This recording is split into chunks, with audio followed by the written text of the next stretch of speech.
And when I went there, we were in solidarity with a number of the indigenous people and activists that were fighting against the military bases that were being constructed. In Jeju Island, South Korea was putting in a deep water naval base with the South Korean, but at the behest of the U.S. because the U.S. wanted to be able to dock their ships there. And it's really important to understand that when they said they would not have nuclear submarines there, but they have had a nuclear submarine in that dock. 8 years people were in the streets fighting in front of the base to try and stop the construction. So we would actually sit down in front of they have these chairs, we set them out, we had a big banner, stop the construction, and they would pick, the South Korean police would actually pick us up and move us over to the side. And as we're off to the side, the cars and stuff would go by. We'd come back in and they would go up, and we'd get back in front and stop, and we'd hold it up for 2 or 3 hours, making it as much as possible as we could. And it was costing them a lot of money. But eventually, they did, after 8 years of doing this, they eventually did construct that base. But that didn't stop the protest. The protests continue to this day, and now they're calling for it to be shut down or turned into a marine biology or a school for peace. They are not going to quit. And then we went over to Okinawa. Similarly, when we were in Okinawa, they had there was a base, Futema base, that had been given back to the Japanese. They had basically cleared it out. But the Marine Corps wanted to build an air base, and they were going to build it on this pristine, sacred lands of the Okinawans, on this bay that was pristine. And they have to dig up the coral. They have to destroy the sea life there. And so we would be in front of this base, Marine Corps base, saying, "No Henoko." And no Henoko was the base that they're talking about. But they also had helicopter pads. We were also, they were doing training for jungle fighting and other kinds of fighting. And there was protests about that because there have been accidents and people have been injured by that. There's a long history. There's already 30 bases on Okinawa. And they need one more base? Why do they need these bases in the first place? Well, there's this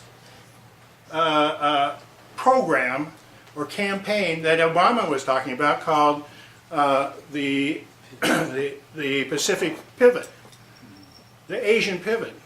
And that's to control, there was all the talk about the possible war with North Korea. There was a possible trade issues on various trade routes along the South China Sea. Well, they were putting bases in these various places to control their interests in that area. And so this is the idea, when you start thinking about it, there's this whole concept of the idea that there's pushing towards war. Why do you have bases? To prepare for war. And that's one thing we have to think about. The people of the islands when I was there, were saying we don't want to be the stepping stones between giants fighting between each other. We're tired of being the people in the middle of all this. We declare our islands islands of peace. And that is a beautiful thing. So now we have 3 indigenous speakers from 3 of the islands, different islands here, that are going to come and talk to you about demilitarizing the Pacific.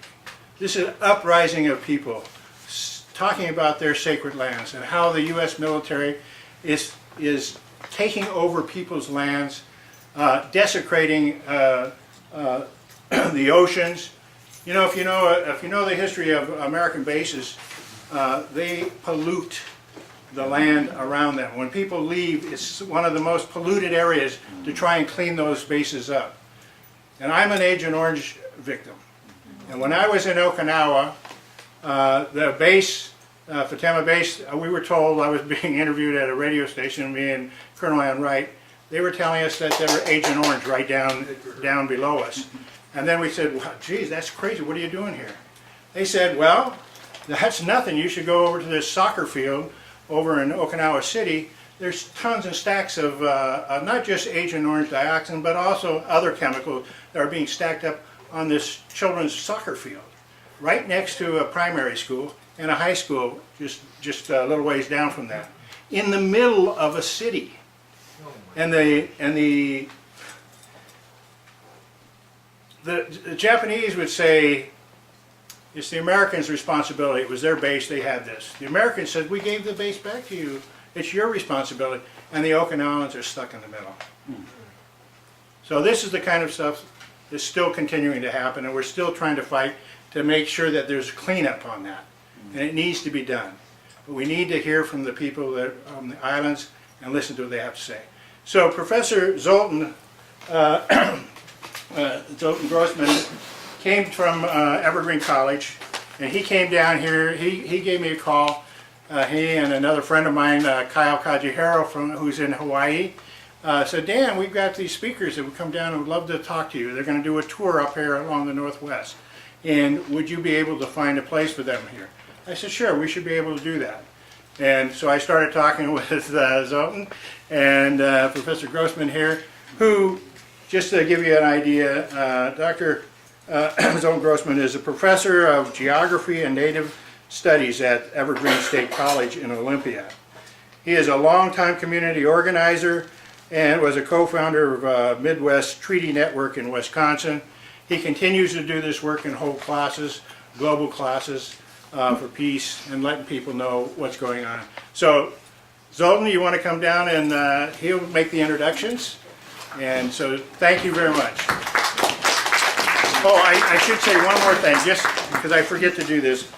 I want to thank our co-sponsors. We have Physicians for Social Responsibility that supported us on this, APANO, Asian Pacific American Network of Oregon, and DSA, Democratic Socialists of America. Let's give them all a big hand, because without them this wouldn't have happened. Thank you. Thanks, Dan. Appreciate it. So I'm Sultan Grossman. I teach in geography and native studies at the Evergreen State College, and it's really Evergreen that brought these speakers this week to the Pacific Northwest. And part of the connection we had in Olympia to Hawaii was, if you heard about the port protests against the deployment of Stryker armored vehicles to Iraq during the Iraq War, and the protests that took place in our area at the same time, people on Oahu were fighting the deployment of a Stryker brigade and successfully stopped that Stryker brigade. So those connections started to be built through struggle. And I also attended a conference at the University of Hawaii where the Oceania Rising, the Pacific Islander students, put on a beautiful and moving performance, educational, cultural evening that drew the connections between their different struggles and the different islands of Okinawa, Guahan, Hawaii, Marshall Islands, etc. And did so in a way that really demonstrated solidarity. Because one of the things that the military loves to do is to pit people against each other. And do a shell game that you'll hear about of moving military forces around to make one island's victory the other island's loss. And what was so moving was to see that question of removing forces from one place and putting them somewhere else as violating the self-determination, the sovereignty of the peoples of the Pacific, and how they were saying, no, we don't want these forces anywhere in the Pacific. We want to demilitarize the Pacific and make it independent. So we're going to be hearing about that. We usually hear about Hawaii through the prism of tourism, or Guam, Guahan as the site of military, or Okinawa just as part of Japan, and we're going to be complicating that tonight. So we want to kind of have this Pacific tour in the Northwest to be a point of connection where we are also involved in that solidarity, because that pivot to the Pacific, that projection of force, comes from the bases like Joint Base Lewis McChord near us, naval bases. And so when the call goes out for assistance, from the Pacific nations, that we should be able to respond. So one of the things we wanted to do here tonight was kind of have a loose network of people. So if you could leave your email, if you could sign up with your email, be part of an email list and receive communications and stay in touch with our speakers, that would be the greatest thing that we could have out of this tour.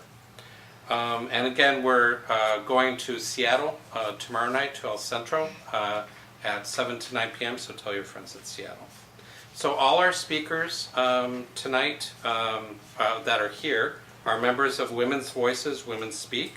So first, Tina Grandinetti is a PhD candidate in geography at RMIT University in Melbourne, Australia. And in 2017, she traveled to Okinawa and the Ryukyu Islands as a member of the Women's Voices, Women Speak delegation to the International Women's Network Against Militarism gathering. As a biracial Uchinanshu or Okinawan woman who grew up in Hawaii, she's interested in nourishing transnational solidarity against imperialism and towards decolonial futures. Kisha Borja-Quichocho-Calvo is a PhD candidate in political science at the University of Hawaii, Mānoa. She is Chamoru from Guahan, not Guam, Guahan, part of the Mariana Islands, who has been very active in efforts to curb the military buildup there and in cultural work and poetry. Ruth Aloha is Kanaka Maoli from the Kona district on Hawaii Island. Her grandmother's lineage binds her to the island of Hawaii and her grandfather's to Maui. She is a mahiai or farmer for Maluaina Center for Nonviolent Education Action and a kiai loko or fish pond guardian for Kaloko Fish Pond. Her work extends to the peaks of Mauna Awakea, defending Mauna Kea Peak from the 30-meter telescope, to the plains of Pohakuloa, a military training area on the slopes of Mauna Kea that you'll hear about, into the deepest depths of the ocean to the realm of Kanaloa. But first, the event will be introduced by Kyle Kajihiro, who Dan mentioned, a former Portland resident and activist, former American Friends Service Committee staff member, now Hawaii Peace and Justice Board member, founder of DMZ Hawaii Aloha Aina, and PhD candidate in geography at the University of Hawaii. He could not join the delegation for family reasons, but did a short video with kind of an overview of the Pacific situation, and specifically because he's living on Oahu, of the heavy concentration of the military on Oahu. So we'll play that and then hear from speakers.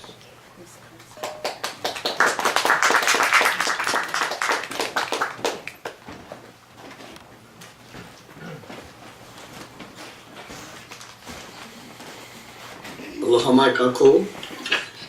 Warm greetings from U.S.-occupied Hawaii.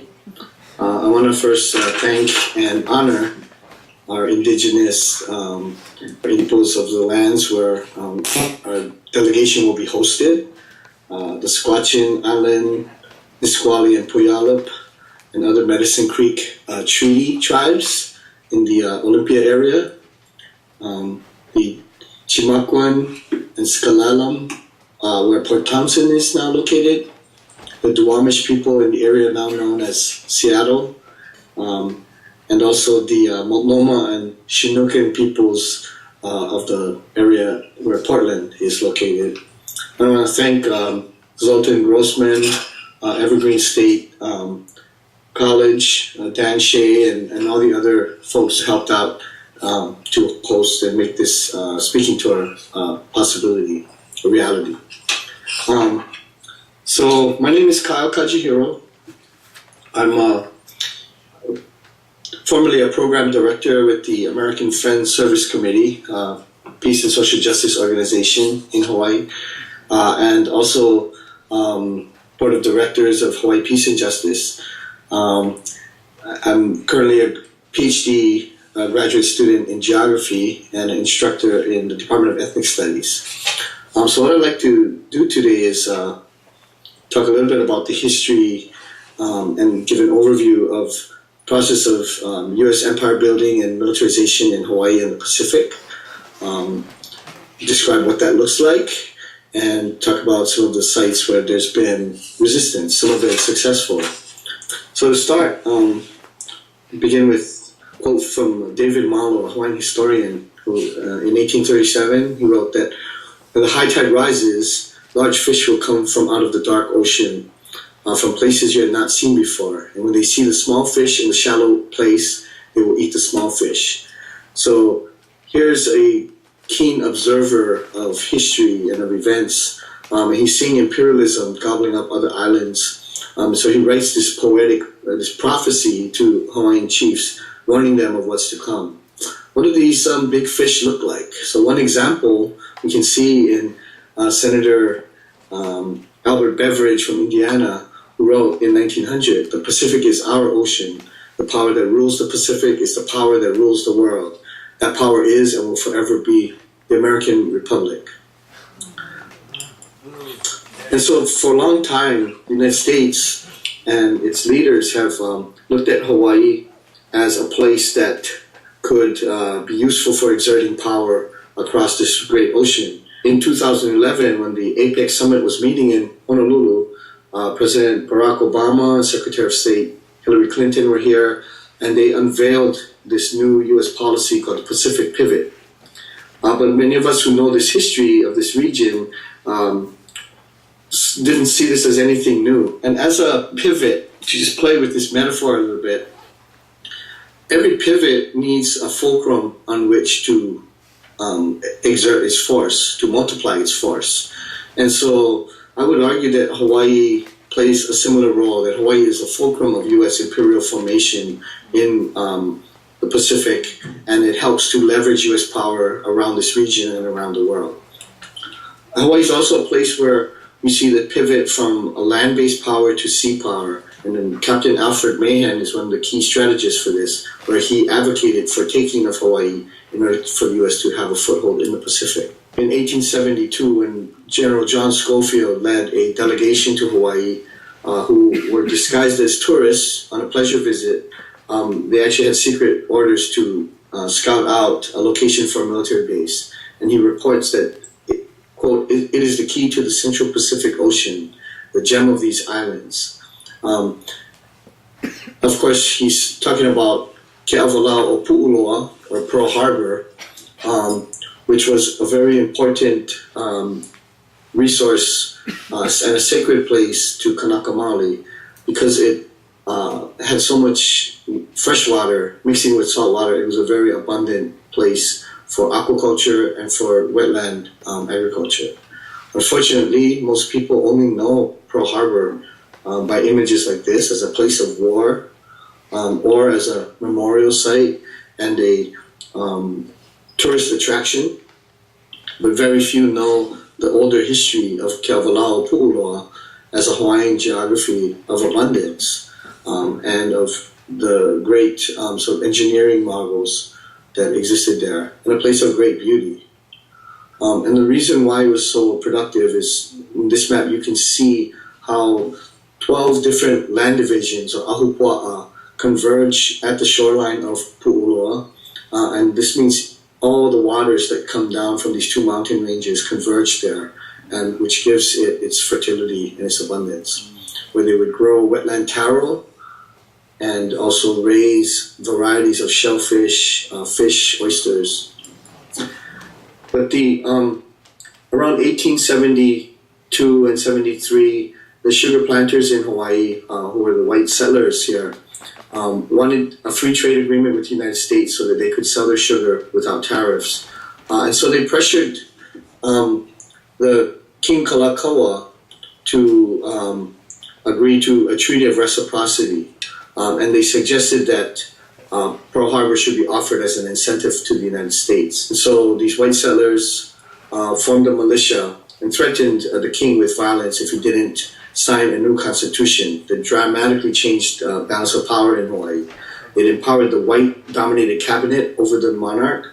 It put property requirements on voting, so the majority of Native Hawaiians were disenfranchised. And it barred Asian immigrant workers from becoming citizens and having any rights in the kingdom. And one of the first acts of this new government was to ratify a second treaty of reciprocity, which granted the United States exclusive access to Pearl Harbor for a coaling station. Now, Hawaiians did not support this, and they were very upset. So they petitioned Queen Liliuokalani, the Kalakaua successor, to rescind the Burnett Constitution. And as she was in the process of trying to do that, U.S. Marines were landed in 1893 to basically back a coup d'etat by the white settler government elites. So U.S. forces surrounded the palace, pointed their guns at the palace, and basically supported. They were the muscle that enabled a small group of white businessmen to take over. This is where the broken relationship between the United States and Hawaii begins. Hawaiians organized against this takeover, and despite 2 attempts to annex Hawaii to the United States, both of them failed. The second time, in 1897, Hawaiians organized what's called the Ku'e petition, a massive petition drive that represented almost 90% of the Hawaiian people opposed to annexation. They killed the Treaty of Annexation, but the following year, the war with Spain breaks out. And now, out of military necessity, the United States claims to seize Hawaii so it could have a military base in order to send their troops to the Philippines. So as a result of this takeover, Hawaii becomes this kind of pivotal site in the expansion of the U.S. empire, which now spans from the Caribbean and the Atlantic Ocean all the way to Asia. And that eagle has just morphed now into the logo for the U.S. Indo-Pacific Command, which is stationed here in Hawaii or headquartered here, the oldest and largest of the unified commands. Its area of responsibility spans all the way from the west coast of North America to the central Indian Ocean, from Alaska all the way to and including Antarctica, where most of the surface of the planet and majority of the world's population falls into its area of responsibility. When you look at the land that this encompasses in the islands, it's approximately 142 military sites encompassing about 225,000 acres of land. In this map, you see the black areas are the current military, the dark gray are former military lands. And if you look at the island of Oahu, about 25% of our land is under U.S. military control.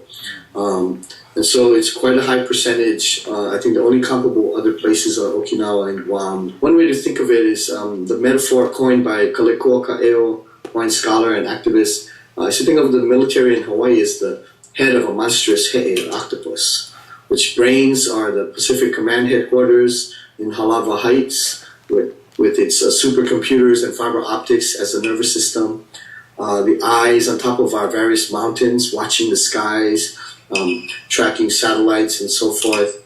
The ears under the water, and also in the radio facilities that are scanning and collecting all of our electronic communications for the National Security Agency, which is where Edward Snowden was working. The excrement of this octopus can be represented by the contamination of Pu'uloa, which was once a food basket, now a giant Superfund site, a whole toxic cocktail of chemicals and unexploded ordnance. And one example is the giant fuel tanks under Red Hill, each one holding millions of gallons of jet fuel, and 20 of these are located in this mountain. They're 75 years old. The quarter-inch steel plates are corroding down to the thickness of dimes in some places, and they're all leaking 100 feet above the main aquifer that supplies fresh drinking water to Honolulu. So these are some of the hidden dangers that we face. There are many social and economic effects that spill over. Economically, Hawaii, the military represents about 8.9% of Hawaii's gross domestic product. So it's a large part of our economy. But it's also a distorted economy because some people are getting paid while other people are paying the price, right? The benefits and costs are distributed unevenly. One example is how military spending distorts the housing market. Housing subsidies going to military families make them better able to compete for rentals or for even purchasing homes. And meanwhile, that has an inflationary effect on the cost of housing, where Native Hawaiians are now the largest group of homeless in their own homeland. Sexual exploitation and violence against women are sort of an endemic problem to military bases all around the world, including Hawaii. And the tentacles of this he'e are reaching out and affecting other islands throughout our region, including Okinawa, Guam, the Marshall Islands, Korea, and you'll hear about some of those from our other speakers. And as any fisherman would know, if you cut off a tentacle of an octopus, it can grow back. And we see this happening in the Philippines, where U.S. bases were expelled, and under the guise of a war on terror, U.S. troops returned to Mindanao first, and now they're expanding the presence at Philippine bases. It's not all bad news, however. We've had some very powerful indigenous movements. The key struggle that was a source for many other struggles was the Protect Kaho'olawe Ohana, which emerged in 1976 to stop the bombing of Kaho'olawe Island, which was used by the Navy for about 40 to 50 years. Hawaiians occupied the island with nonviolent direct action to stop the bombing. They filed lawsuits, did political organizing. They were successful in stopping the bombing in 1990 and winning $400 million to help clean up the unexploded ordnance and restore the island. And now it's held in trust by the state of Hawaii for Hawaiian cultural practice, and eventually will become a land base for future Hawaiian nation. Kaho'olawe can be thought of as a piko, or kind of a source for the Hawaiian cultural renaissance, but also the Hawaiian sovereignty movement. And one of the key ideas to emerge from this struggle was aloha aina, which means literally love the land, but it also includes the people of the land. It includes relationships of mutual responsibility and respect. And it has gone on to inspire other struggles, including the struggle for Makua Valley on Oahu, which is also occupied by the U.S. Army since 1942. Residents were evicted, and it had been been a place of protest. And in 1998, the Malama Makua organization sued the Army under environmental laws and was able to win a settlement where Hawaiians now have access twice a month for cultural use, twice a year for during makahiki ceremonies. And because the Army failed to meet all the requirements of this agreement, including comprehensive studies of the environmental effects and cultural effects of their practices, the court imposed an injunction 15 years ago. So there hasn't been live fire training in Makua for 15 years. And community makahiki ceremonies have gone on for 18 years. So we think it's only a matter of time before Makua will be coming back. And Pohakuloa on Hawaii Island, which you'll hear more about, is a site that's going to be absorbing, or it's a target of more expanded training from all the service branches. So this is an area that's connected to Mauna Kea, one of the most sacred sites in Hawaii, and the site of ongoing protests against industrial telescope development on the mountain by the University of Hawaii. To just close my talk, I just want to share this statement from Atwood Makanani, who was one of the voyagers on the Hokulea, also a Protect Kaho'olawe Ohana member for a long time. He told me once, you got a haku, and that's a Hawaiian word to mean compose, or you compose a lei, or you compose a song or chant, or you bring elements together into something. And so the way I interpret his meaning is that we need to haku together, bring together the individual strands of our struggles, whether it's in Guam, Okinawa, the Philippines, right here in Washington and Oregon, weave them together into a cord that's stronger than its individual parts, and together they can weave a net that hopefully will be big enough and strong enough to restrain the big fish that threaten to eat us all. Thank you.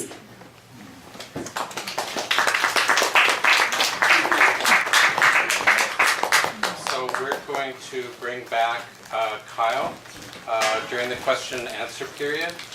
So he can be part of the conversation.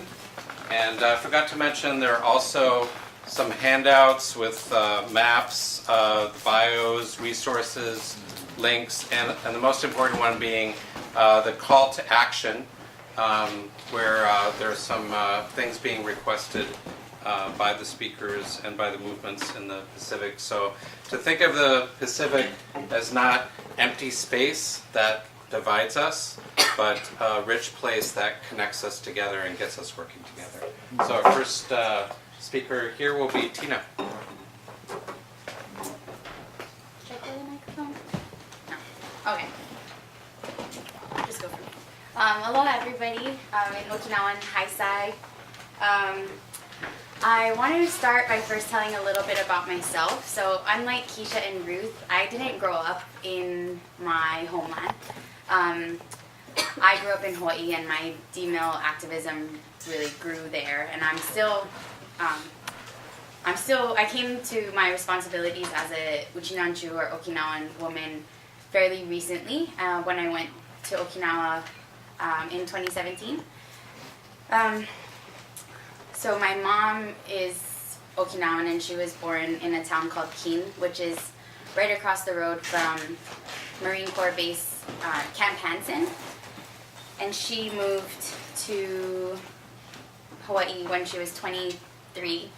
And then I ended up growing up next to Schofield Barracks Army Base, hearing training sessions, hearing my windows rattle when they were doing training over there. And I tell you that because I think that my story kind of speaks to the ways that imperialism catches indigenous people in its web and then tries to force us to move through the world in particular ways. And then I'll start by sharing a memory from that first trip to Okinawa as an adult and as an activist. So I went to join a gathering of the International Women's Network Against Militarism. I was part of a delegation from Hawaii, the Women's Voices, Women Speak, which we're all a part of.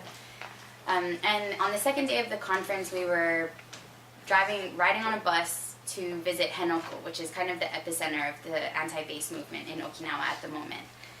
We're driving, it's nice and air-conditioned on the bus, and we're passing lots of beautiful scenery and lots of fences marking off the areas that the U.S. military controls. And then after about an hour and a half, we slow down when we approach this small group of protesters holding yellow signs like this one that say, "Ends the U.S. occupation of the Ryukyu Islands." That's the original name of Okinawa. And no bases, no base expansion.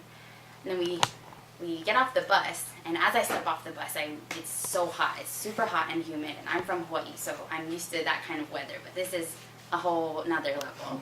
And I see that small group merging with a much larger group of about 200 protesters. They're standing right outside a place called Camp Schwab. And on one side of the fence, I can see Okinawan Defense Bureau officials. They're all dressed in uniform. Some of them are wearing masks, and they're all filming every move, that we make. And on the other side of that fence are the protesters. They're fanning themselves because it's so hot. They're holding up signs. They're sharing food with each other, and some of them are staring down the Defense Bureau officials. But the most memorable thing about this group of protesters is that almost all of them were over the age of 70 in the heat, right? And I tell you this because it made a huge impact on me to see my elders taking on that responsibility and putting their bodies on the line. And just a few months after, one of the older women in her 70s named Suzuyo Takazato, she actually had her ribs broken by those Defense Bureau officials. So they really are putting their bodies on the line. But the other reason I tell that story is because I think it speaks to something very significant about the movement, and that is the fact that most of these elders had survived the Battle of Okinawa as children. And that experience is still driving this movement and their deep commitment to peace. Oh, forgot to share this. I didn't take this photo, but these guys do this almost every day. I think every day, actually. They stand outside of Camp Schwab in Henoko. So they've been doing this for a long time. And the anti-base movement right now is part of a much longer genealogy of struggle against U.S. imperialism, but also Japanese imperialism. So I want to tell you some of that history. In 1879, if I have that date right, yeah, 1879, Japan annexed the Ryukyu Kingdom. and turned it into Okinawa Prefecture. And Okinawans were deprived of their right to self-determination, they were forbidden from speaking their own language, but they were also forced to assimilate, and then positioned as second-class citizens of an inferior race. And then during World War II, Japan built up its military presence on Okinawa for the specific reason of creating a fortress to protect the mainland. And because of that, American troops and Japanese troops clashed on Okinawan soil. And the Okinawan people were caught between the Americans who saw them as the enemy and the Japanese who saw them as less than. And during the Battle of Okinawa, which lasted less than 3 months, 1/4 of the population died. And then after the battle was over, the U.S. Decided that, very much like Hawaii, it wanted to make Okinawa a nodal point in its empire, a point to project power into the Asia Pacific. So it offered to pay rent to landowners who were willing to hand over their land to turn into bases. But over 98% of people refused. And that began the era of bayonets and bulldozers. That's what they call it, when the U.S. decided to take that land by force. So that's when that he'e that Kyle was talking about extended a tentacle, wrapped it around Okinawa, and then, you know, that excrement he also talked about began to spread. So sexual violence was rampant. Like, it was a huge issue for the Okinawan people, but it was so bad that the U.S. military actually had to respond because venereal disease was spreading so quickly. Then GI crime, damage to delicate ecosystems, economic underdevelopment and economic dependence, and then ultimately the disruption of ways of life that were intimately tied to that land that now became bases. And then under U.S. occupation, a movement began to grow to protect Okinawan civil and human rights. But Okinawan people thought tactically that the best way to achieve that would be to revert back to Japan. And they thought that that would protect their rights, but also result in the full withdrawal of the U.S. presence in the islands. And they did revert to Japan in 1972, but their broader demands for demilitarization were ignored. So today, 20% of Okinawa Island is controlled by the U.S. military, and 11% of the prefecture, the broader archipelago, is controlled by the military. That accounts for 75% of the U.S. military presence in Japan, 75% of the military presence in Japan, but Okinawa accounts for only 0.6% of Japan's landmass. So the broader anti-base movement began during the American occupation, but the Henoko issue began in 1996 when 3 U.S. servicemen beat and raped a 12-year-old girl in Kin, the town that my mom is from and my family lives in. And after the rape, the U.S. tried to protect those servicemen by delaying handing them over to the Okinawan jurisdiction, and that really angered people after this long history of sexual violence against women that began during the war and continued until that moment. So 85,000 people mobilized, 85,000 people in a protest. And at the time, I think the population of Okinawa would have been around 1 million. It's a lot of people. So in an attempt to quell this outrage, the governments in Washington and Tokyo, they offered a plan to sort of appease people, to close Futenma Marine Corps Air Station. And this was a good strategy because this air station was known as the most dangerous one in the world because, as you can see, it's right in the middle of Ginowan City. It breaks multiple laws, like U.S. laws. And residents had been fighting for decades to get it closed because the noise would really impact people's quality of life and their health, but also aircraft would regularly just parts from aircrafts would regularly just drop from the sky, often into schoolyards, sometimes killing people. So that sounded like a win, closing that base, except for the plans also included relocation. So it wasn't actually closure, it was relocation to a region called Henoko. And Henoko already had 2 bases, but they wanted to move the airfield there and specifically build it right on top of a place called Oda Bay, which is a very healthy living reef, the most biodiverse in Japan and possibly the world. So people's demands for closure had turned into plans for another installation on an already overburdened island. And this was obviously like a very transparent attempt to quell this outrage without sacrificing any power at all.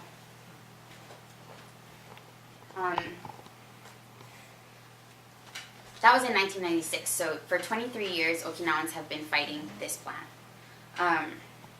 But on December 14th, I'll tell you first, like, people have been fighting this in so many ways. Environmental, they've been suing to protect the endangered species that live there, including a marine mammal called the dugong, which looks a lot like the manatee, and it's very culturally significant for Uchinamchu, for Okinawans. They've been documenting the sexual violence that follows bases. They've been examining the environmental impact statements and the design plans and pointing out very significant flaws. That seawall had already been constructed, and then on December 14th, they began to do the actual infill, so causing irreparable damage to the reef. And this was just 2 months after the Okinawan people had voted in their elections for Denny Tamaki for governor. They had voted for him overwhelmingly, and he was a very staunch opponent of base expansion. So they had shown through democratic avenues widespread opposition, and yet construction began only 2 months later. And as a side note to look out for, Denny Tamaki, the governor, he has actually called for a referendum to try to show yet again through democratic avenues, demonstrate this opposition, and that's actually happening on the 24th. Let's see.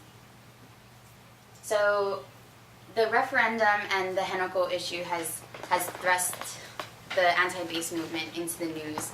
But what I want to point out is that when you're reading about this from far away, the issue is usually framed as one of unjust distribution. And this is because this isn't like a misrepresentation, really. Like, politicians frame this argument this way. Many activists frame it this way. They say Okinawa makes up only 0.6% of Japan's landmass. Why should we carry 75% of the military presence? Why do we have to carry this burden? We should redistribute. So alleviate the burden and spread it around Japan. But what I think that misses is that for many people on the ground, for many of those elders, this is about much more than just relocation. This is about peace, because my people know from experience that military bases don't make anybody safer. They don't make colonized people safer, especially. They're sites of violence, and they produce violence. And so many of the people who are fighting this fight are people who lived through the Battle of Okinawa and who know that it was the very fortification of their islands that brought all of this horrific violence to them. And that's what is usually lost when we talk about this issue, but also more broadly about the geopolitics of empire. It's that you're talking about us, you're talking about people's lives. And what's kind of uplifting is that a lot of people, our indigenous people, our communities, are offering a different way. So one of these ways has been offered by a group called Okinawan Women Act Against Military Violence. And if you remember the woman I told you about who had her ribs broken, that's an old picture of her there in the middle looking at the camera. Her name is Suzuyo Takazato. And this group, together with the other partners of the International Women's Network Against Militarism, they really have been fierce in their analysis that the military is a form of structural violence, that threatens instead of protects peace, and that it impacts women and children in a specific way, you know. So drawing from their experiences in Okinawa, but also from the experiences of women in Hawaiʻi, the Philippines, South Korea, Puerto Rico, Guahan, they have put forth this idea of genuine security instead of the national security that's so often used to militarize our land and waters. And they say that genuine security is articulated through 4 principles. I think they've added to this list, but the first is the environment in which we live must be able to sustain human and natural life. People's basic survival needs for food, clothing, shelter, healthcare, and education must be met. People's fundamental human dignity and respect for cultural identities must be honored. People in the natural environment must be protected from avoidable harm. And while I was in Okinawa, I was thinking a lot about genuine security, and I thought, learning from these elders, not just in Okinawa, but from all of those other places I mentioned, that genuine security also is intergenerational. It has to be the grandmas and grandpas who were on the front lines at Henoko, but then it also has to be young people like me stepping up when the time is right and carrying on that struggle. And then I think most importantly, it has to be transnational and transoceanic. And Okinawan Women Act Against Military Violence have constantly reminded us that this can't just be about relocation. It has to be about demilitarization. And that's very important because of Okinawa's really strong anti-base movement, the U.S. government has had to respond. And one of the ways it's responded is with a plan to downsize its presence in Okinawa. But it plans to do that by relocating 9,000, the original plans were 9,000 troops to Guahan and 2,700 to Hawaii. And, you know, those are our homes too. It's just a reminder that the he'e, when you cut off one tentacle, it grows another one back before you even have a second to think. And it grows one back in the places that are also our homes. So one more moment, I'll tell you one more story from this same trip, from the same day, that reminded me that there's another way. And it was after we met with the protesters on the front lines of Camp Schwab. We turned around the corner to Oda Bay, and we got to join a flotilla of protesters who get on the water every day, drive their fishing boats and kayaks straight up to this orange buoy that marks off the construction zone where 1.2 million cubic meters of sand and soil are going to be dumped on the reef. Our captain was named Nakamoto-san, and he took us out there, and it was beautiful, but we could also see these Okinawan Defense Bureau officials. They just kept telling us we're not permitted to be here. Kayakers were paddling over that orange buoy and then being chased by those dinghies, sometimes run over. They get detained for a few hours, and then they get released, and then they do the same thing the next day. And we saw the crane. At the time, they weren't doing infill yet, but they were building that seawall, and we saw the crane on the shoreline lifting up huge loads of concrete and then dropping them onto the reef, and I heard that crash. And when I heard that, I just thought about the trauma that my family has been through, the way it runs through our lives. Oh, I never know which part I'm going to cry at. The way it runs through our lives every day, and I thought about how angry I was that the things that were most familiar to me about my homeland, that I don't have my language, I grew up away. My mom doesn't talk about Okinawa very much because it hurts. So the things that were most familiar to me were the fences. And the servicemen catcalling me and my cousin and my sister in our own hometown where our family has lived for generations. And I felt so overwhelmed. But then the Captain Nakamoto-san, the fisherman, the umiacha and uchinaguchi, the sea walker, that's how our language says fisherman, sea walker. He offered us a chance to go up to address the other protesters and the Okinawan Defense Bureau. And I didn't do it because I was too scared, but our friend and poet, Aiko Yamashiro, she was brave enough to do it. And I recorded it, so I know exactly what she said, and I'm so glad I recorded it because it means so much to me. She's also Uchinan, or she has ancestral ties to Okinawa, but she also grew up in Hawaii. And she got up on the loudspeaker and she said, she drew connections. She said, oh wait, I'll first explain to you. She drew connections between Hawaii and Okinawa, but she did so by drawing on what she learned from Kanaka Maoli leadership about Aloha Aina. And if you remember from Kyle's presentation, Aloha Aina means love for the land, but it also means reciprocal relationships of respect and care between the land and the people, between the people and the people. And so she said, in Hawaii we say Aloha Aina, and when we say, oh wait, I'm missing a part of I don't want to miss it. She said, our hearts are so sad to see this construction because we are island people too. We thank the Okinawan people for protecting this place because we know it's the same ocean. Then she said, in Hawaii we say Aloha Aina, and when we say Aloha Aina we mean we love the land and we love the ocean because we know we are connected and we need it. And then she yelled out, Minasan, everybody, Aloha Aina, Aloha Aina, Aloha Aina.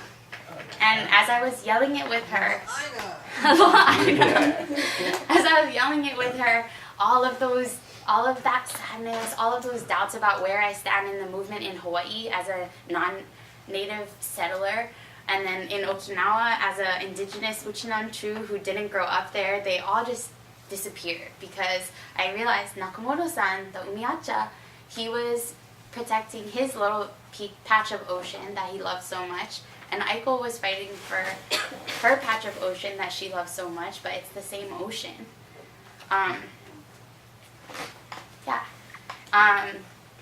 And you know, most recently in the Henoko case, construction actually was halted or semi-halted because they started drilling and they found out that the seabed is too soft to provide structural integrity.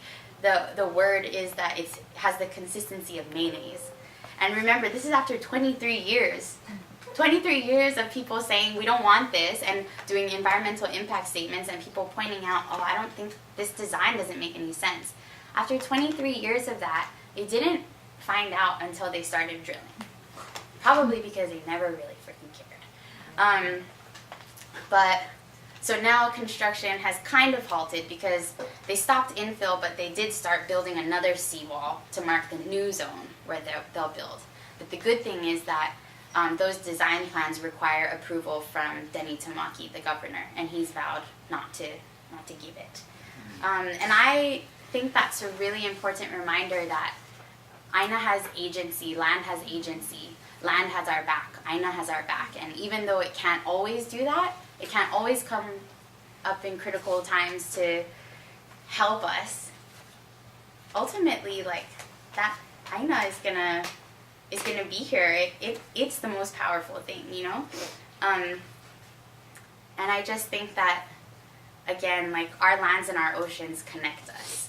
And so one of the reasons we're here today is to figure out how to grow those connections straight across the Pacific, straight through the Pacific. And we asked one of the activists on the ground in Okinawa how he thinks we might be able to help, and he suggested writing letters to the House and Senate Armed Services Committee, voicing your opposition to the construction in Henoko Bay. So that's one small way. Thank you. Or nihe deku.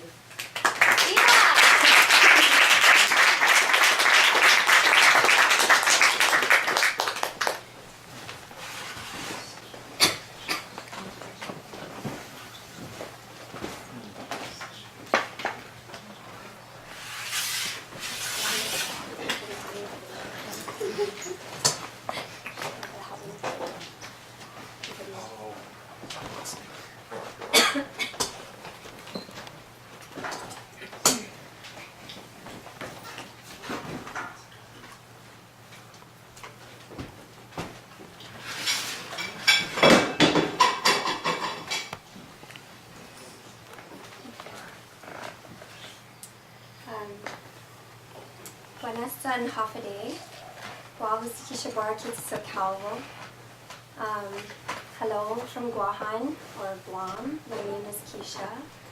I'm very excited to be here, and I thank all of you for being here at past 8 o'clock at night on a Wednesday. And I just want to first acknowledge the indigenous homelands of the indigenous peoples of this case. Coming here as a visitor from another indigenous nation. And I want to thank our hosts, Sultan for bringing us here, and Dan Shea, who we just met tonight. And thank you to Veterans for Peace. And again, all of you. So just before I start, it's kind of getting late, and even I'm a little bit tired. And I know you folks might be too, so can we just take like 30 seconds to like stretch or just, I don't know, do something, just move a little bit. Thank you.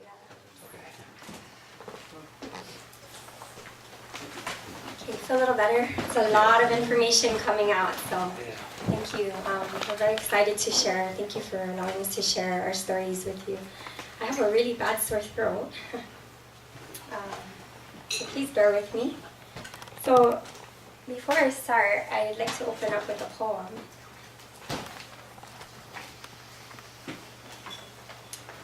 And it's called To the Peoples of Nations Under U.S. Occupation.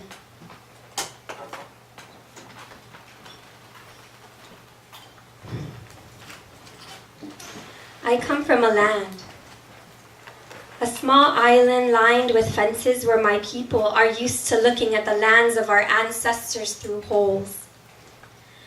I come from a people, a colonized people lined with wrinkles, deeply entrenched canyons displayed on their faces, each red vein in their bloodshot eyes leading to a time of death, struggle, war. One day we will all be free.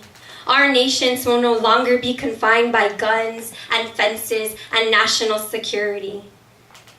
But until then, if ever we forget why we're in our struggles, there will always be no trespassing signs there to remind us.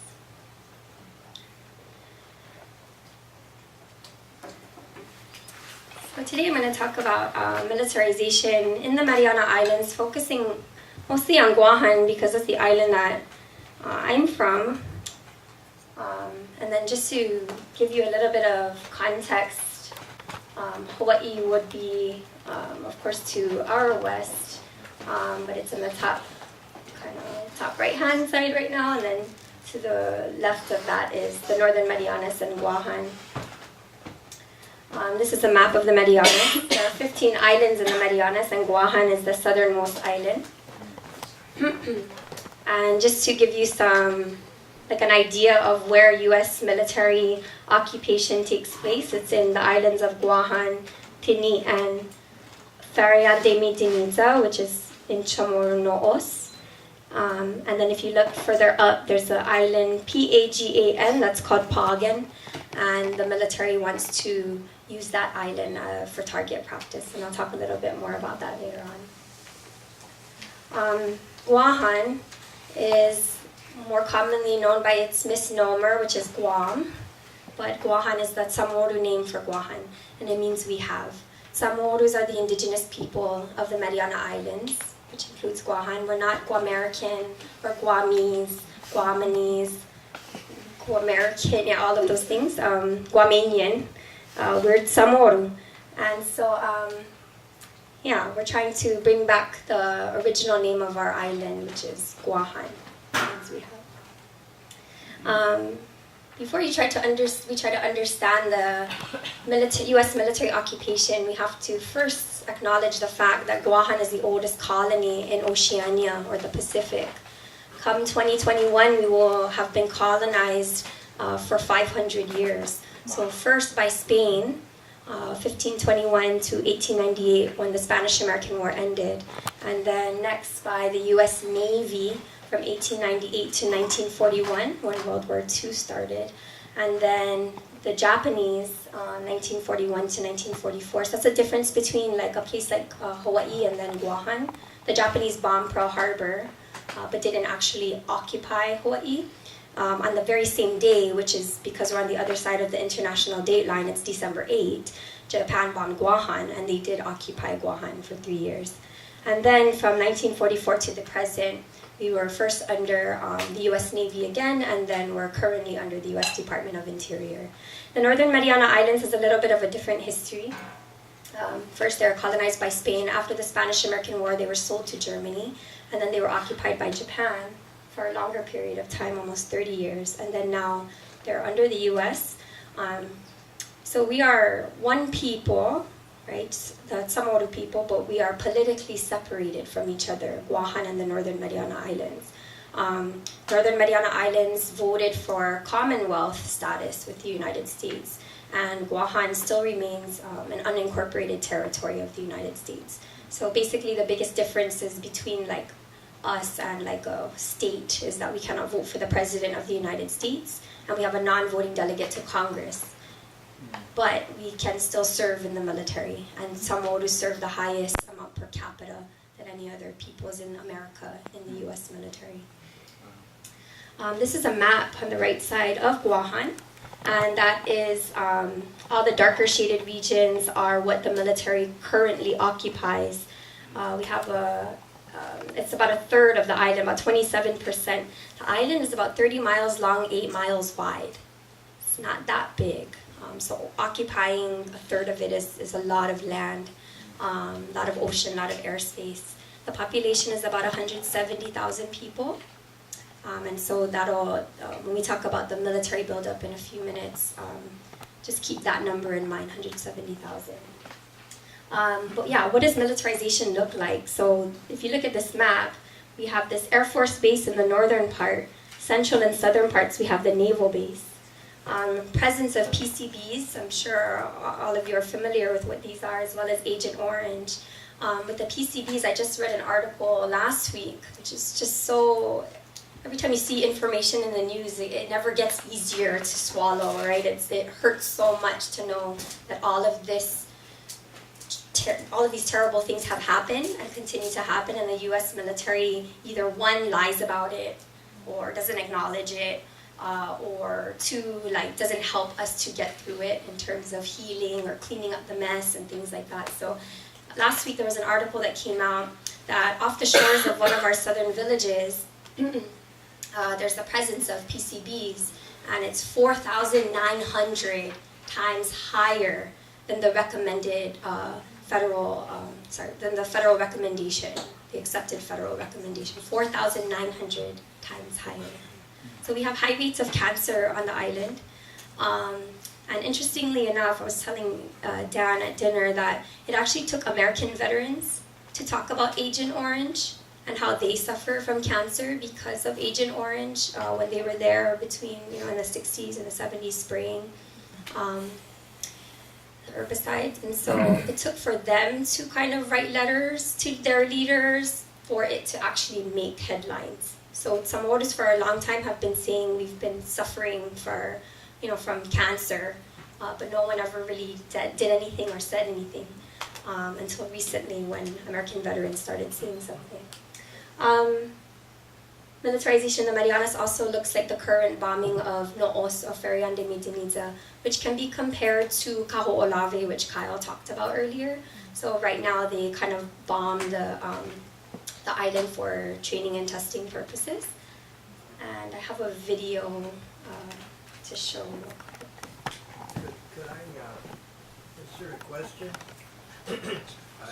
Just for a moment, I was listening to something on cable in the social justice section, and this one lady, Cambodian or something, said she began crying that the births, the twisted births that came.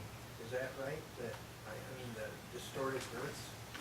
Distorted births? From Agent Orange. Oh, yes, for sure. Yeah, that happens, yes. And then, of course, in the Marshall Islands, right, they face, in the Marshall Islands, with the nuclear testing on Bikini Atoll, they probably see a lot more of the birth defects over there than we do. Yeah. Sorry about that. Yeah. So this is just a video of the kind of bombing practice that happens in No'os.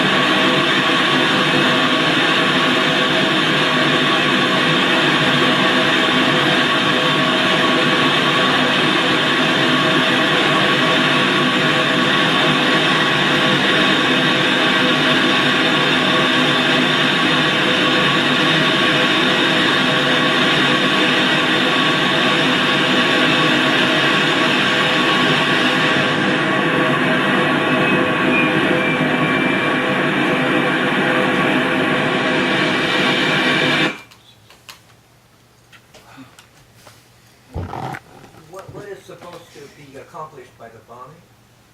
That's just their practice, their training. Yeah.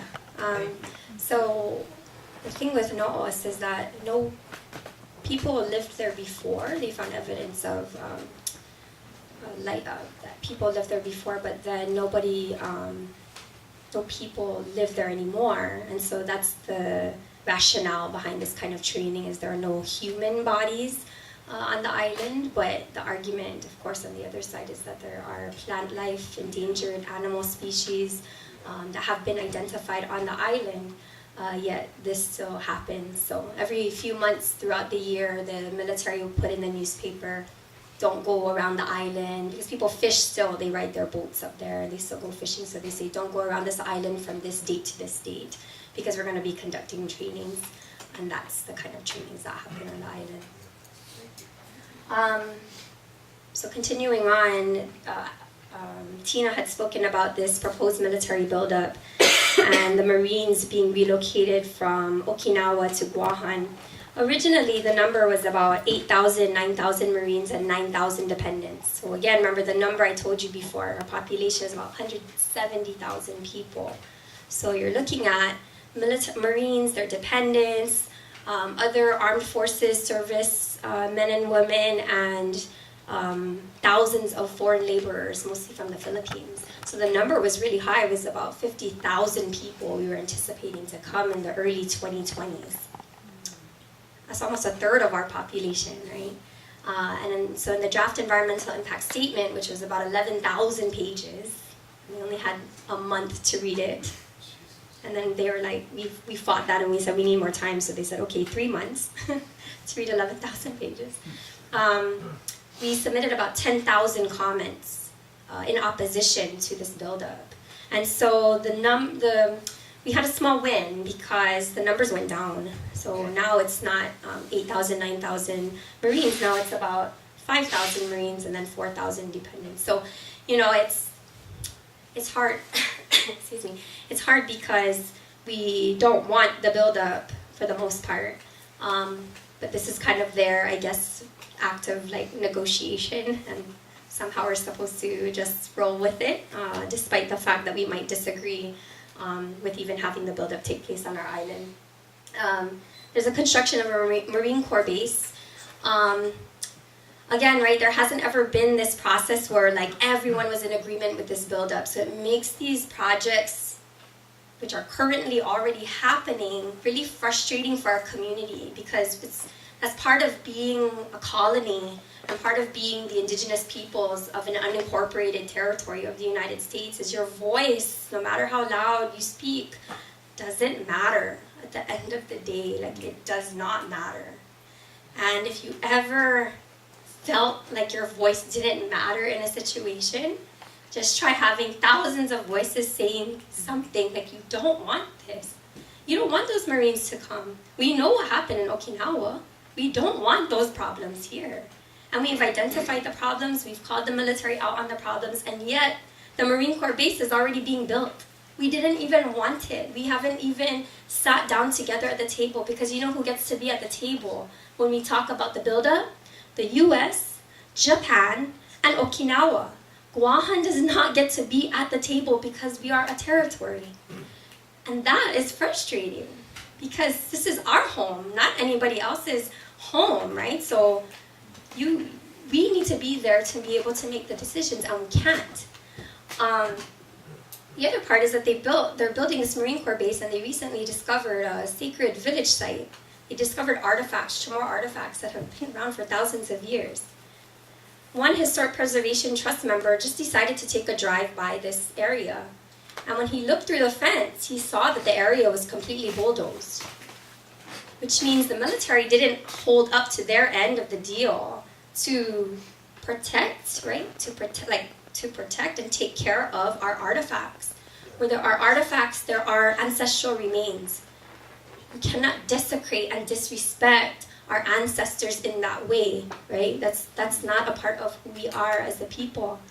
And so their response, they didn't really respond, but one of the responses we got was, oh, don't worry, we kept it in a box, in a safe space for the cultural repository, so you'll get it back, and they'll all be in a box, and don't worry, they're fine.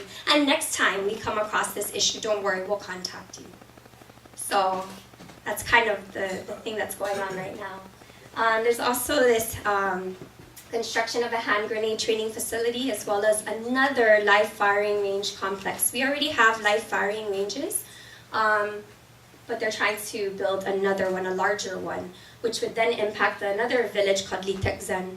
And Litekzan is I have pictures on the next slide you'll see, is currently in a very, I don't really like this word, but pristine condition.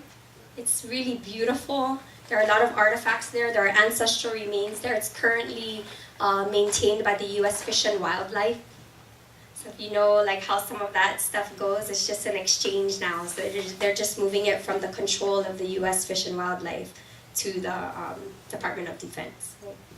And then the continuous demands for land, ocean, and airspace, which is, again, another frustrating thing to go through, because they tell us, okay, here's the EIS for this, and then you read the EIS, you comment, and you go through this kind of process, and then they turn around and they're like, oh, but we also need this, and we need more of this, and we need more of this. So here's another EIS for this, and another EIS for this, and another EIS for this. So we have to keep... Congress have some control over the military? Yes, yes. Can I take the questions at the end? Thank you. The Pagan is the other island I mentioned earlier, and so they're proposing live fire amphibious practice at the highest level. And then in Tinian, the military already occupies the land, but now they actually want to do something with the land, and that is the second highest level of live fire training. There are people who live, there are people who live on Tinian. So this is really, the island is even smaller than Guahan. So you can imagine some of the, not only environmental, but immediate environmental and health impacts this will have on the community there. These are pictures of Litekzan. So at the bottom, that's some of the land, and then it's a coastal village. And then at the top, some of our sacred stones, such as our Lari stones, which is these stones that our ancestors built our houses on top of. And then to the right is some of the cave drawings. So that's how it looks right now. Yeah. But they're already starting to gate it off slowly and denying access to the community already for other reasons, but we already know they're probably starting to do things in terms of the buildup.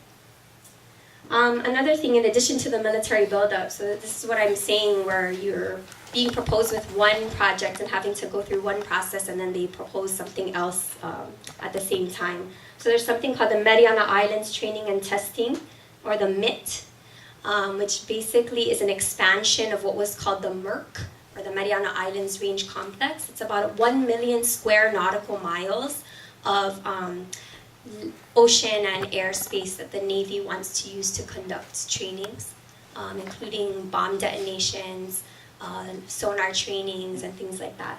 And then, so that's that whole kind of yellow area.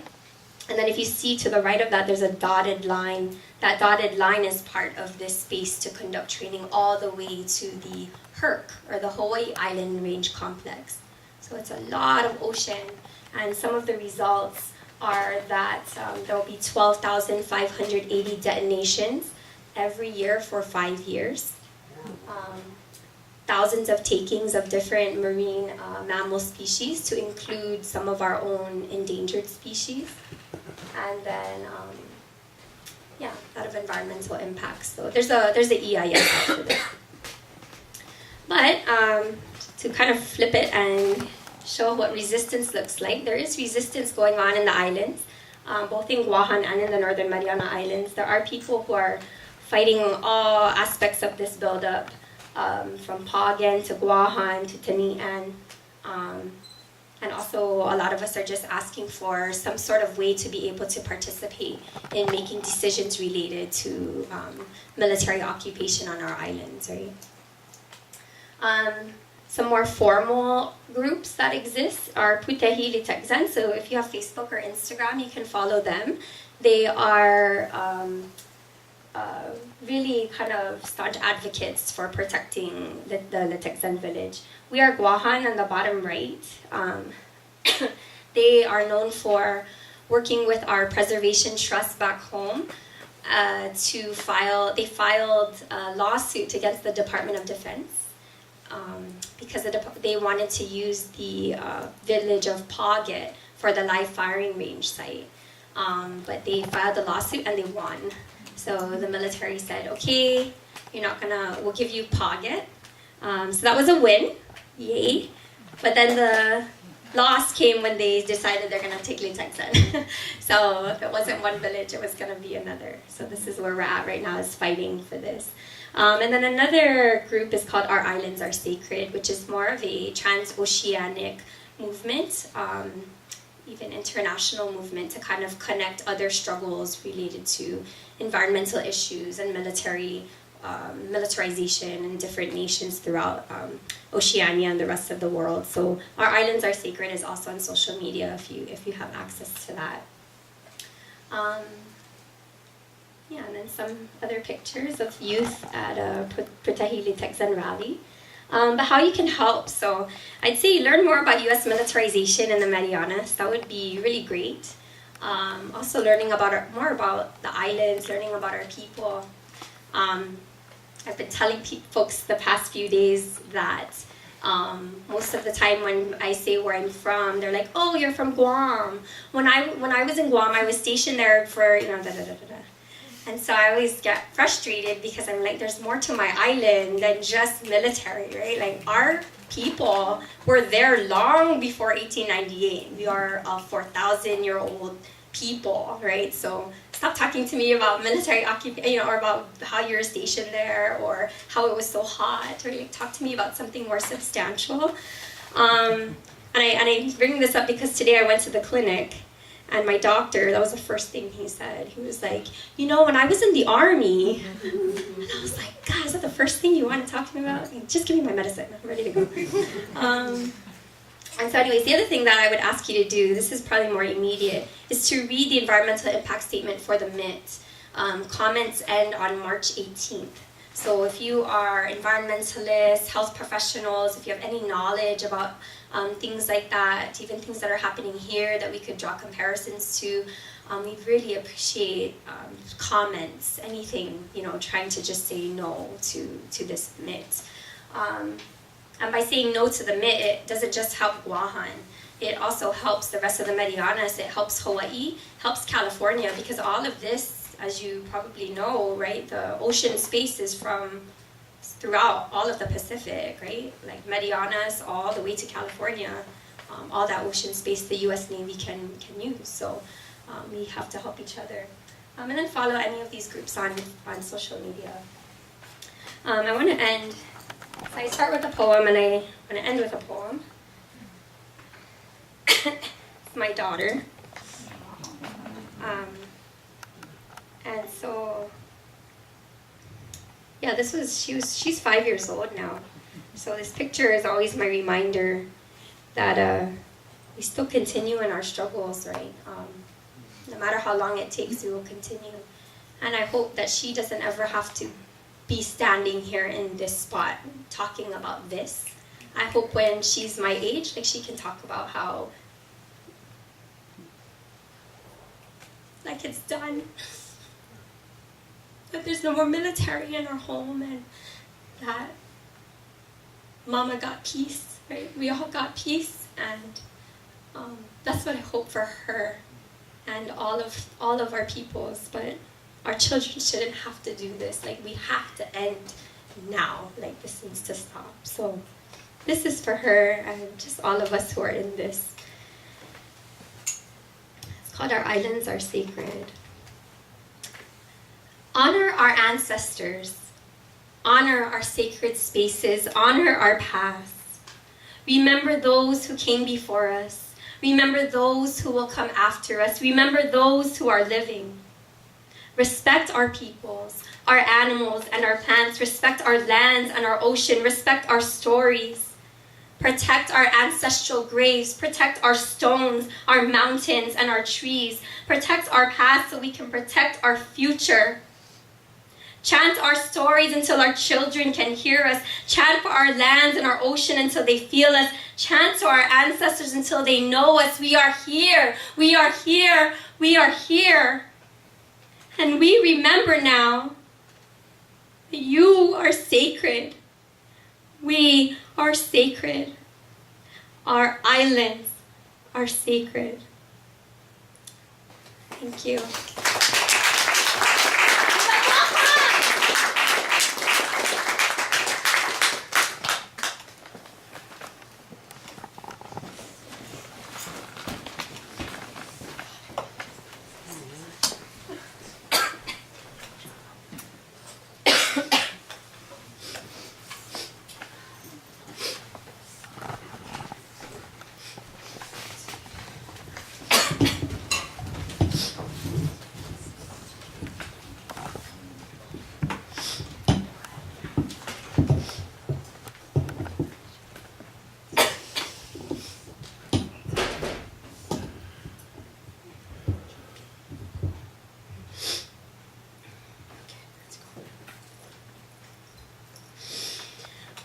O hanna tamauna ke o kuae kamauna na ke o wa ke kane o papa validu kawahine hanna ho ku hewahine hanna o halo heli hanna o kamauna he ke kimauna na ke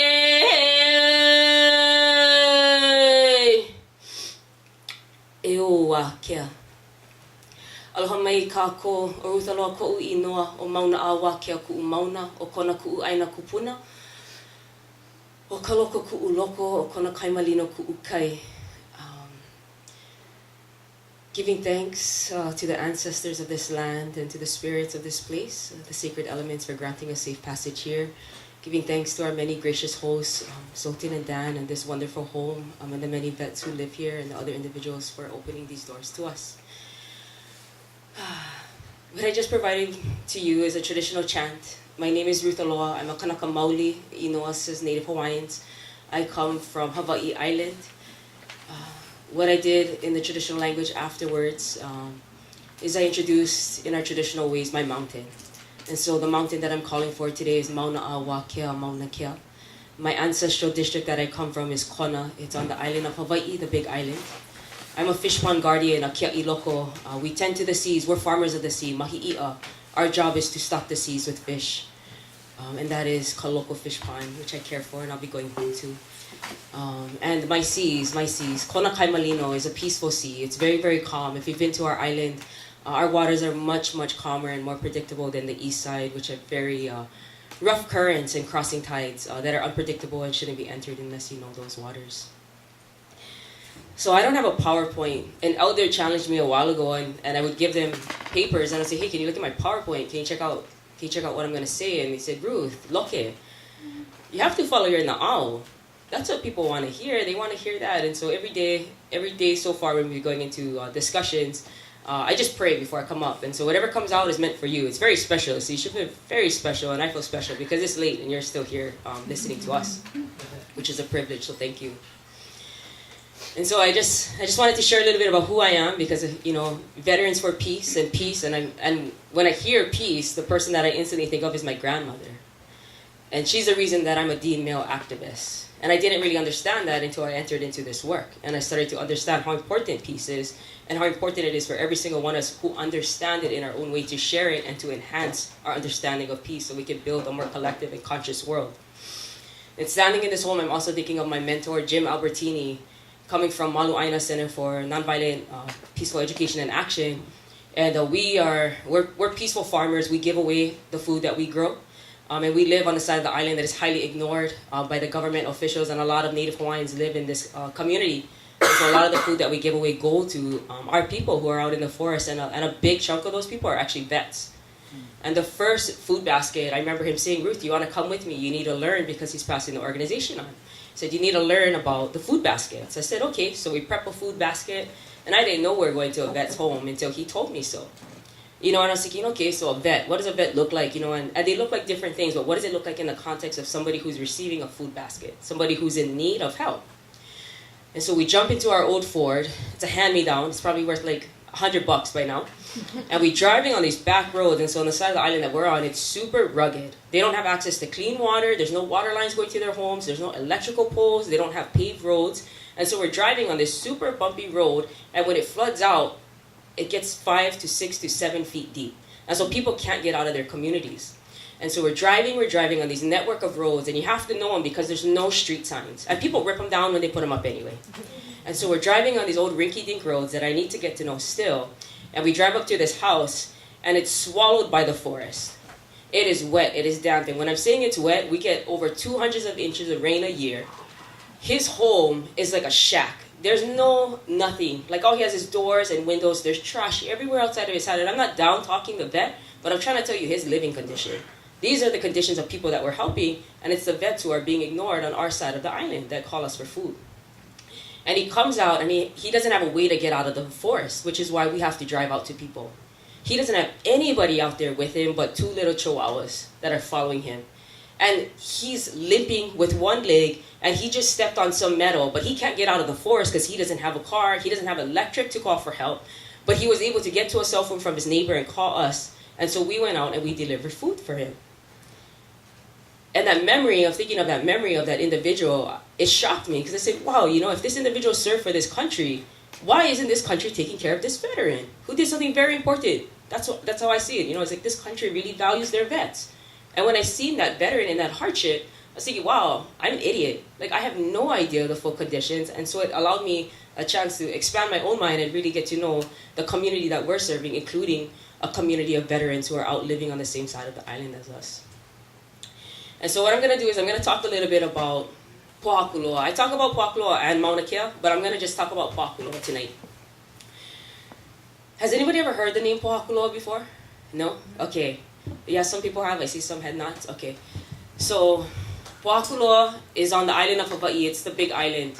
And basically, if you have your hand and you put your finger in the middle of the palm of your hand, that's where Pohakuloa is. It's in the center of our island. The U.S. military tried to hide 133,000 acres of a military base in the middle of our island.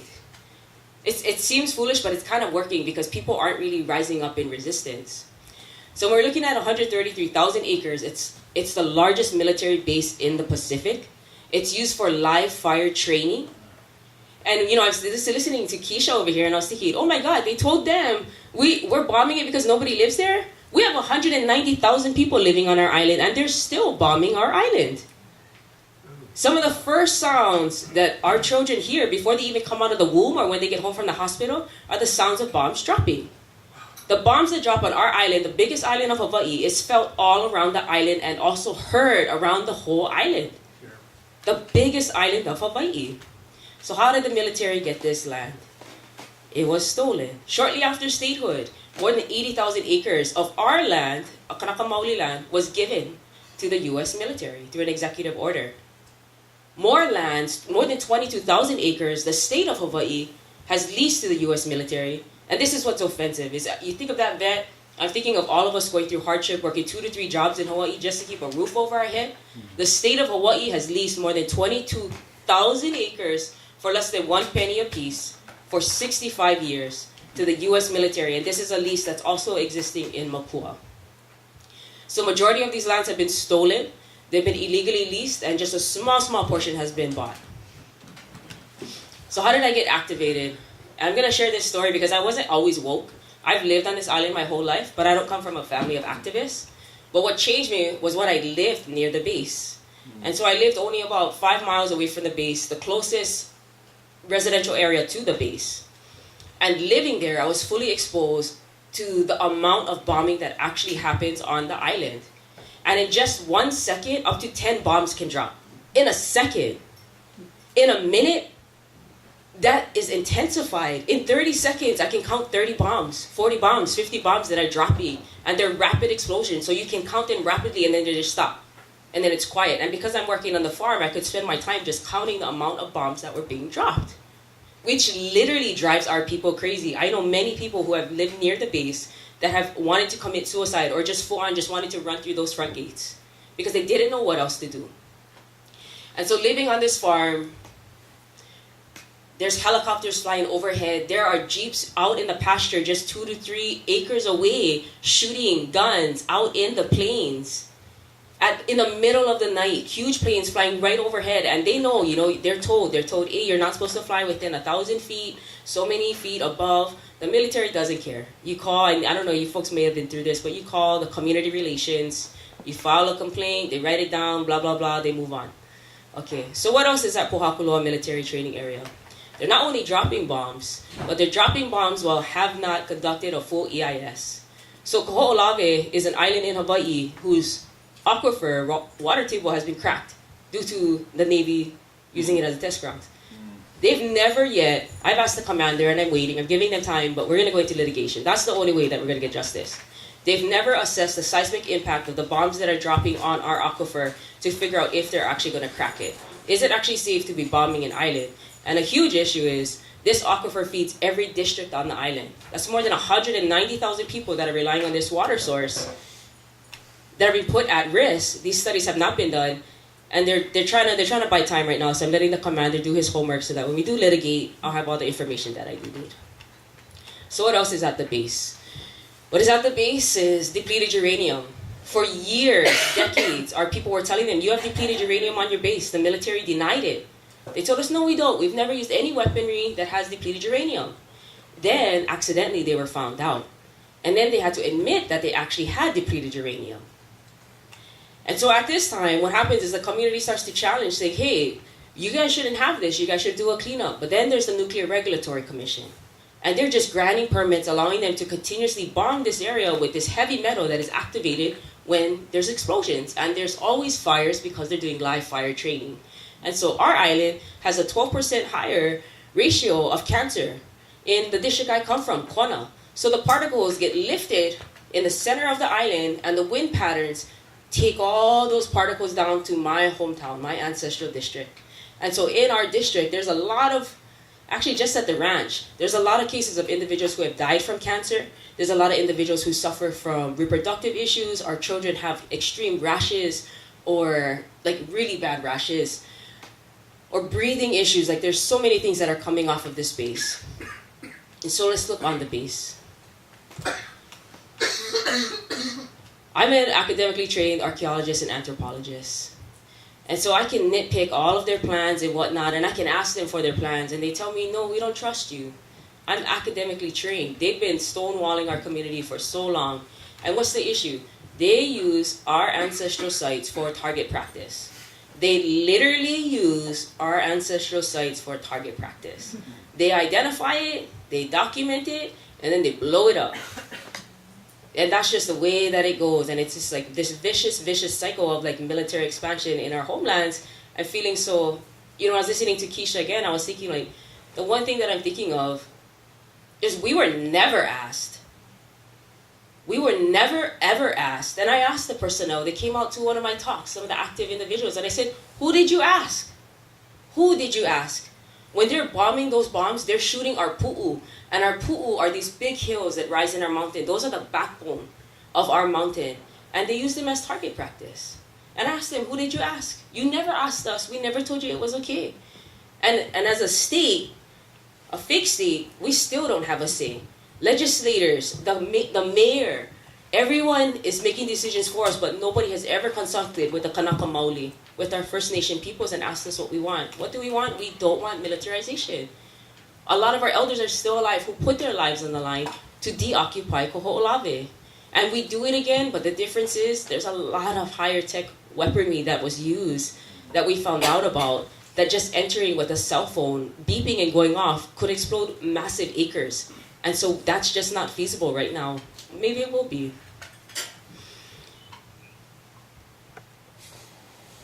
And I don't know, you know, I was thinking, man, that video that Kisha showed is just like, we've been doing this, you know, this is like a couple of talks, and I have to say, like, man, it's hard on the heart. It is so hard on the heart to have to tell these like heartbreaking stories over and over and over again. And eventually, you know, I think like, wow, I'm with like really strong women who have so much power to just keep telling the story because they know that it needs to be told. And so many people in this audience probably that tell very similar stories, and the courage to just keep going. And the first time, so I heard the bombs drop. They would keep me up at night. I wouldn't be able to fall asleep. They would wake me up in the morning before I could even have a cup of coffee. I felt them. They would shake pictures off of our wall. Everything would be falling. The animals would go crazy. We raised a bunch of animals. Animals never got used to the sound of those bombs dropping. Somehow humans did. I don't know how that's so. But when I was driving in front of the military base and I had my music on, and I felt this thumping, and I was thinking, oh my God, I probably have a flat tire. Like, I can hear like these strange noises. I turned down my radio, and I actually rolled down my windows trying to smell exhaust, and I looked out the window, and I saw bombs exploding on Pohakuloa. And I was thinking, oh my God, how is this happening? It broke every cell in my body. I crumbled to my knees and felt so helpless because everything that we're doing felt so irrelevant at that moment. There was nothing that I could do in that moment to make those bombs stop dropping. And like Kisha said, you know, hoping that the next generation doesn't have to inherit that type of earth, that we can truly come to and find peace. And I hope that we can, and I hope that we will. So Pohakuloa is 133,000 acres large. A lot of it, all of it, has been stolen by the U.S. military. Kanaka Maoli have never been consulted about what we want with these lands. What do we want? We want deoccupation, demilitarization. We can use these places to reforest all the areas that are being lit up by fire. Tens of thousands of acres lit every year because of the training that happens in this critical habitat area that has endangered species and many archaeologically significant sites that are found nowhere else on the island that are connected to our sacred mountain, Mauna Kea. There's a lot to say, but I feel like that's a lot to indulge already. That's a lot to carry for tonight from us three. And so my grandma taught me never enter a home and never leave a gift behind. And so I offer a traditional prayer from us, the Wahine here, to this humble, humble home and to the many hands that have created it and secure a safe place of peace. It is important, it does matter, and it's happening and it's working. And so a traditional prayer from my Kanaka Maoli ancestors. E kia kua, he pule ia e hola ia nei ka po ina o ka aina, a me ka pale a e I pau ko ka aina hau mea, he pule ia e ho o pau ana, I na he voka ina a pau, I pau ke a e me ke kawau, I pau ke kulo pia me ke pele lukai, I pau ka huli a lana, a laila, ni ho peku, ho emu, hui kala, malapa kai, a mauli ho e kia kuai, a mama, ua noa. Mahalo nui for having us and for holding such special space for us here. Thank you. Okay.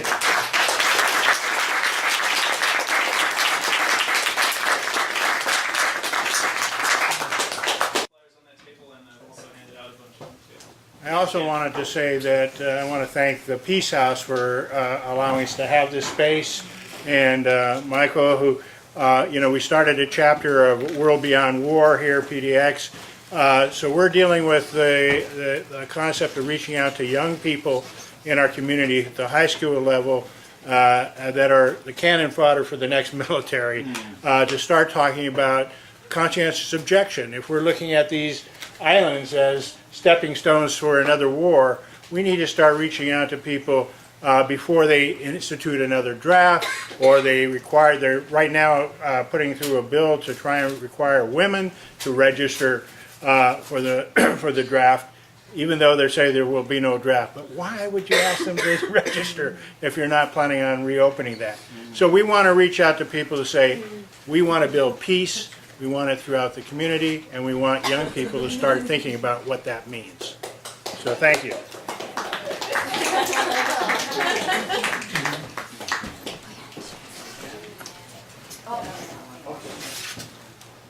Just give me a minute. There's further questions to you. I got a question about in your one of the posters says EIS and they were opposed to it. Is that an environmental impact statement, and do they actually do those studies before they start, building walls on coral reefs?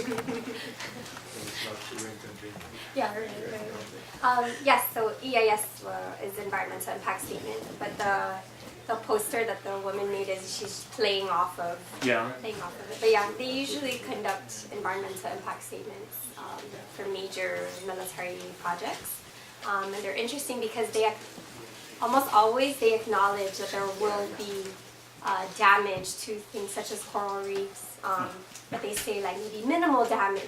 They try to use language that will kind of soften the results, but they will even blatantly acknowledge that they are violating, Endangered Species Act, for example. And somehow they're going to work with folks to, mitigate some of those detrimental impacts. So it's interesting. So that for most projects they do, but I see. they don't. It doesn't do much for the environment. Yeah, right. Thank you. Yeah. Sultan, it says that it's on Peace House speakers, but it says that it's connected to Peace House speakers, but I can't hear anything. Go through the motion. Check that box before we go ahead and do it. I have a question for all of you, actually, whoever wants to speak to it. But do you think there's any promise with the indigenization of legislation around land and water and air management policies, with the incorporation of like indigenous cosmologies into the policy, and like that type of discourse? Because I know in New Zealand there is some movement with the Māori. All right, like giving rights to rivers and that. Giving rights to rivers and like actually incorporated it into the documents, taking it more seriously in that regard. What do you think your opinion on that is, I guess?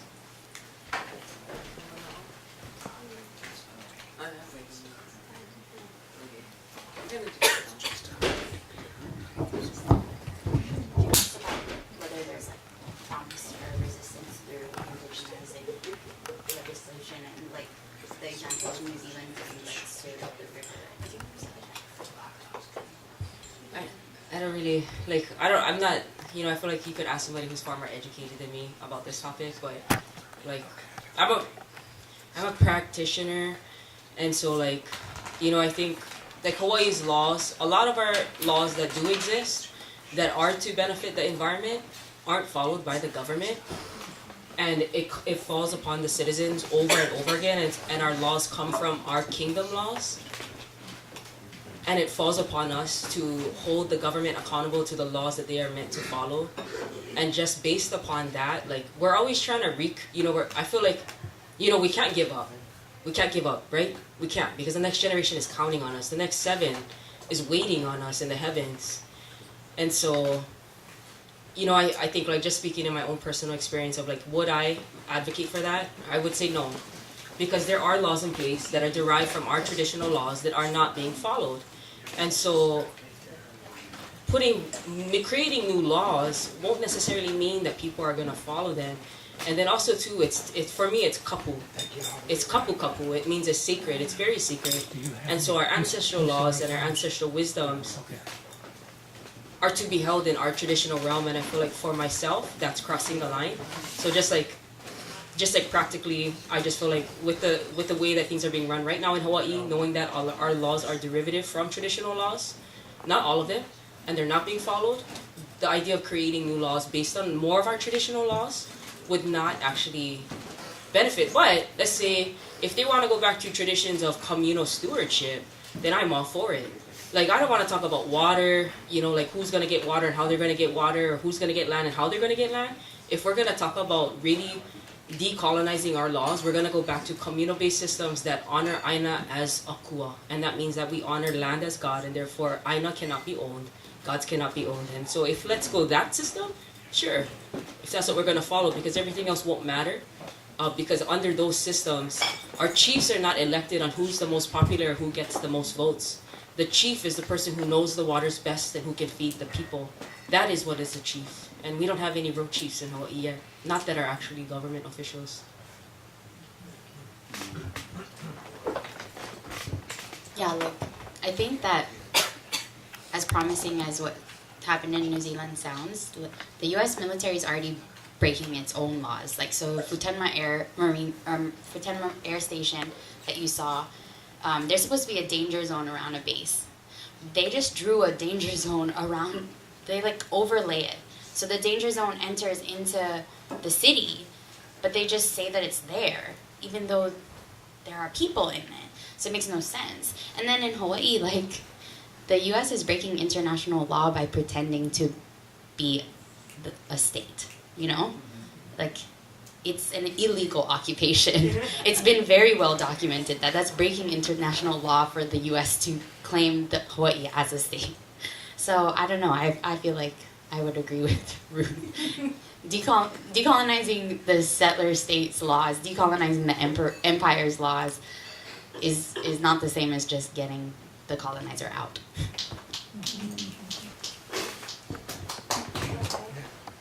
Could I jump in here for a second? Sure. Can you hear me? Yeah. Oh, yeah. Okay. No, I think I agree that laws without indigenous governance are not effective or meaningless. At the same time, there are certain spaces that and I guess tactical measures that have been taken that give some amount of control. For example, the Kaho'olawe Island Reserve Commission, even though it's so this was what was created out of the Protect Kaho'olawe Ohana and that struggle. They were able to stop the bombing. They got the island transferred to the state of Hawaii in trust for a future Hawaiian nation. And it's governed by a sort of a special commission housed within the state, so still subject to certain rules of the state of Hawaii, but also pretty much governed by Kanaka Maoli values, where the island itself is a living entity. It's the body form of Kanaloa, the god of the sea. And so it's not a perfect situation, but it gives some limited amount of indigenous governance within, sort of nested within the settler state. And so I guess I see these as maybe little openings that can happen as tactical measures towards a more complete liberation.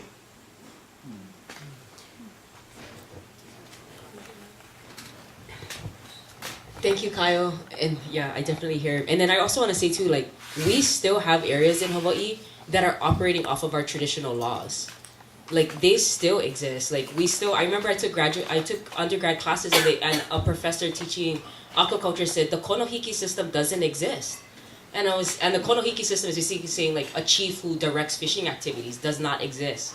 Where I come from, we still have villages and bays that operate off of informal konohiki systems that still keep our traditional laws in place.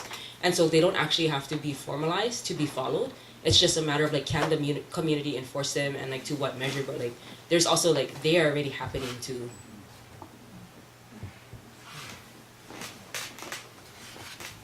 Questions over here? Go ahead. I just want to offer a ray of hope. I don't have a question, but the latest issue of Peace in Our Times, Medea Benjamin, you know Medea Benjamin, of Code Pink. She's good. Yes, she wrote an article, and she's suggesting that the Green New Deal should also include a Peace New Deal, where we stop giving $1 trillion a year to the Pentagon, and we close bases all around the world, and that's hopeful. I hope we have them out here, some Peace in Our Times, if you want to pick up one on the way out. I'm just hopeful that something will happen. Thank you. Real good. I like Yes. that. We need to write your editor about that.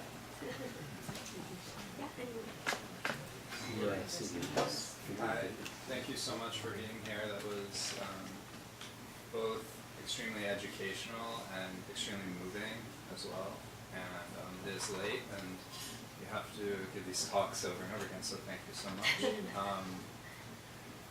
As I'm sure you've seen, like, this country has had a rise in sort of left-wing parties, and people like Bernie Sanders, sort of socialism is back on the map in this country.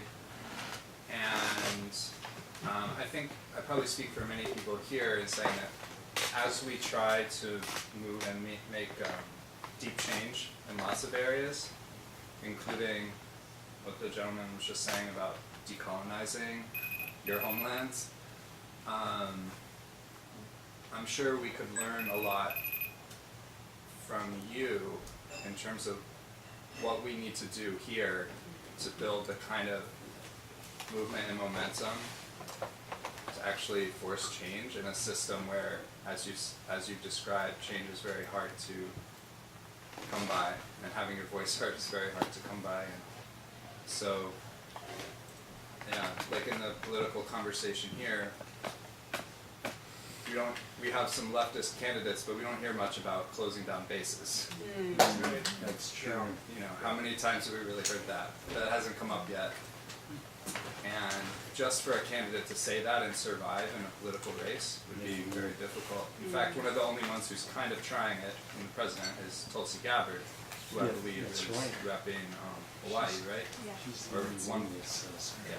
So I'll stop there, but anything you could offer us from your experience would probably be extremely helpful here, because you're in some ways much more on the front line of, like, the toughest battle there is. Thank you. You mean in terms of like organizing, or in terms of engaging with like elected officials and Yeah, I mean, honestly, I'd leave that up to you, because, I mean, if you say, like, engaging with elected officials is basically pointless, like, there'd be a lot of people here who agree with you on that. So, but yeah, if it's how do you organize, what actions to take, what is that, what's hopeful for you, what do you see in us that we don't see in ourselves based on your experience there, you know?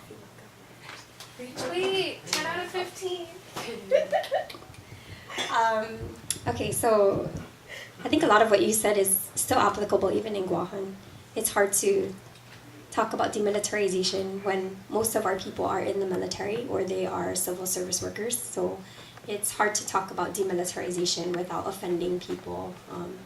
But as far as like movement goes, one thing that I think we're very proud of as of late is that we have our first female governor.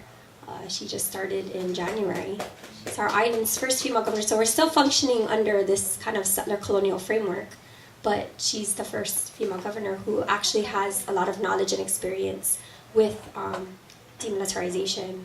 And I think it's going to be interesting, though, to see her trajectory as a leader right now in this particular position, because she will have, there will be kind of sticky situations she probably can't really be vocal about. But on the other side, we have 10 out of 15 of our legislators who are also women, and most of those women are actually activists. We voted in activists, and they won. These are biologists, environmentalists, lawyers, both indigenous and non-indigenous allies who were elected. So clearly our community is hungry for this change, or these major changes, these deep changes that you're talking about. And we're putting the right leaders in place. And it's the first time that we've had this much representation to address these kinds of issues. So already they are really working hard to hold the military accountable for different things related to the military buildup. Just in the past 2 months, these are very fierce leaders, and they are just working very hard to hold them accountable. What's great is that because they're activists, they're friends with other activists, And so that's what's really bridging the gaps now between community and this kind of leadership. And I'd say right now that's our biggest win, because it's been our biggest challenge, is trying to get our leaders. You know, with the military buildup, previous governor 2 terms ago was like, yes, we want the buildup, bring them over, right? Like, we'll take your Marines, because he's speaking from a certain kind of, you know, socio-economic status. But now we have different leaders now, and we're really hopeful that things will change, for the better. Okay. My answer to that question is empower and elevate the voices of people of color, women of color, Native people, LGBTQ people, and not just empower as in like bring them into your spaces to try to make your spaces look better, but really trust us, believe in our expertise. Because if the 3 of us hadn't been brought out as speakers from our islands from far away, we look like 3 brown girls. And I can tell you that people do not take us seriously. And we deserve to be taken seriously. And those spaces, those leftist spaces, they are often not welcoming to us, and they should be. Because I'm down for that. And so that's my biggest piece of advice.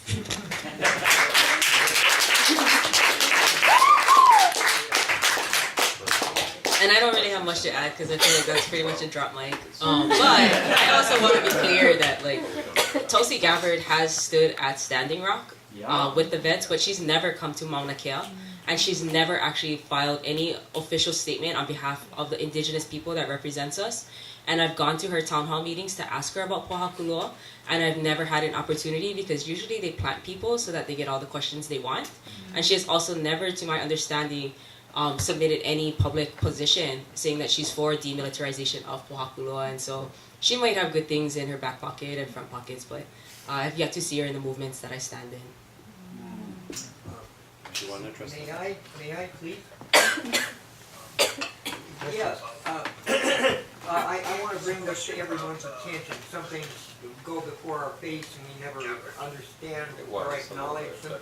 The military is moving away from Congress, away from government, is becoming a law unto itself. The military has to become at one with our government, that our government will have some say-so over it, that it doesn't just become completely fascist and consume us all. Thank you. Okay. Kyle is on the phone now. I don't know if it'll still work. Can you hear? Here you go. Go ahead, let's try. Okay. No, just I think that we need a decolonial politics in the U.S. A lot of our situations that we were sharing about is, you know, about settler colonialism. It's about U.S. empire, and even though it's easy to see empire in somewhere like Syria or Iraq or Afghanistan, often places like Guam and Hawaii and Okinawa are passed over as problems of empire, and that's how it stays hidden and how it continues to do its dirty work. And so, I think that there's some kind of a shift that needs to happen where, Hawaii is no longer thought of as purely a domestic space, or Guam, or Okinawa as a foreign space. Okinawa is this kind of doubly colonized country. And so when we see that empire is this kind of a shapeshifter, then our politics have to be as nimble and as dexterous as empire is. Thank you.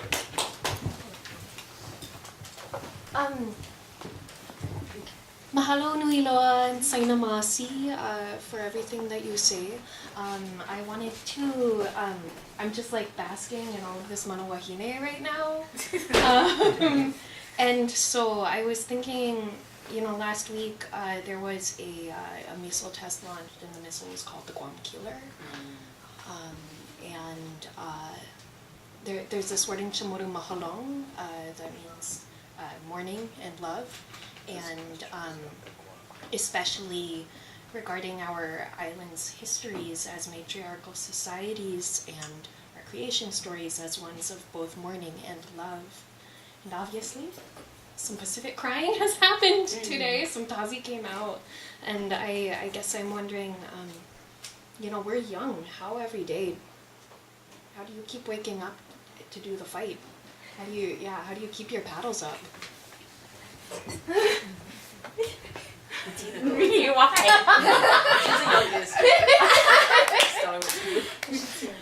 I'm the youngest by 364 days, so actually that means the eldest should speak because he's been doing it the longest. Kyle.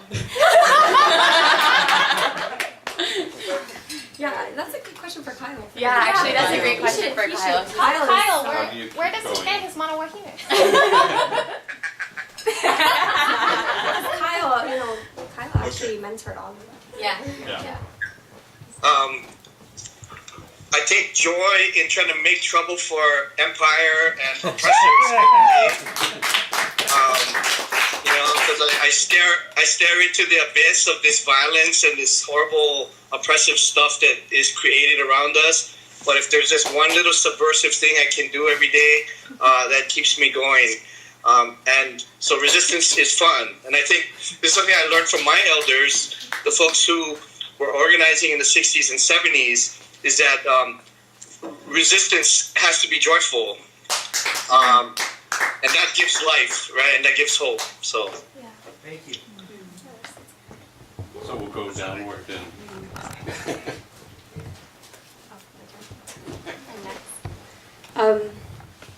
See, for me,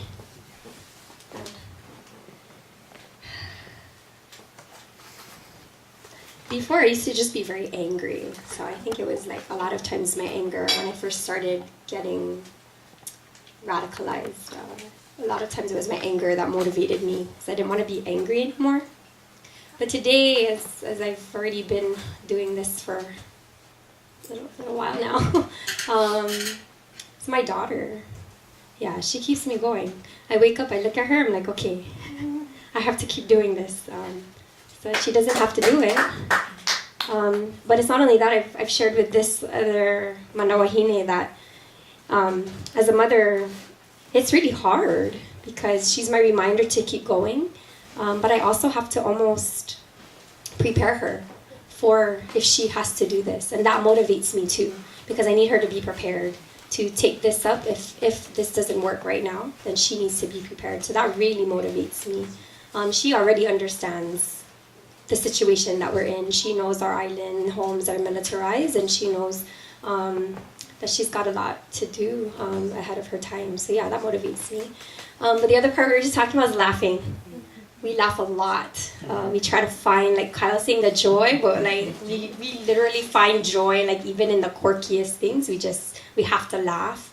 And you know, Pacific peoples, we laugh. Like that's like our thing. We have to laugh. Cannot be mad all the time.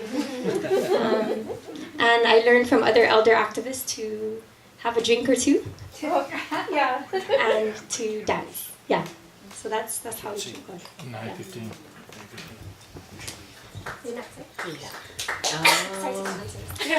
Yeah, she said everything. Take my answers.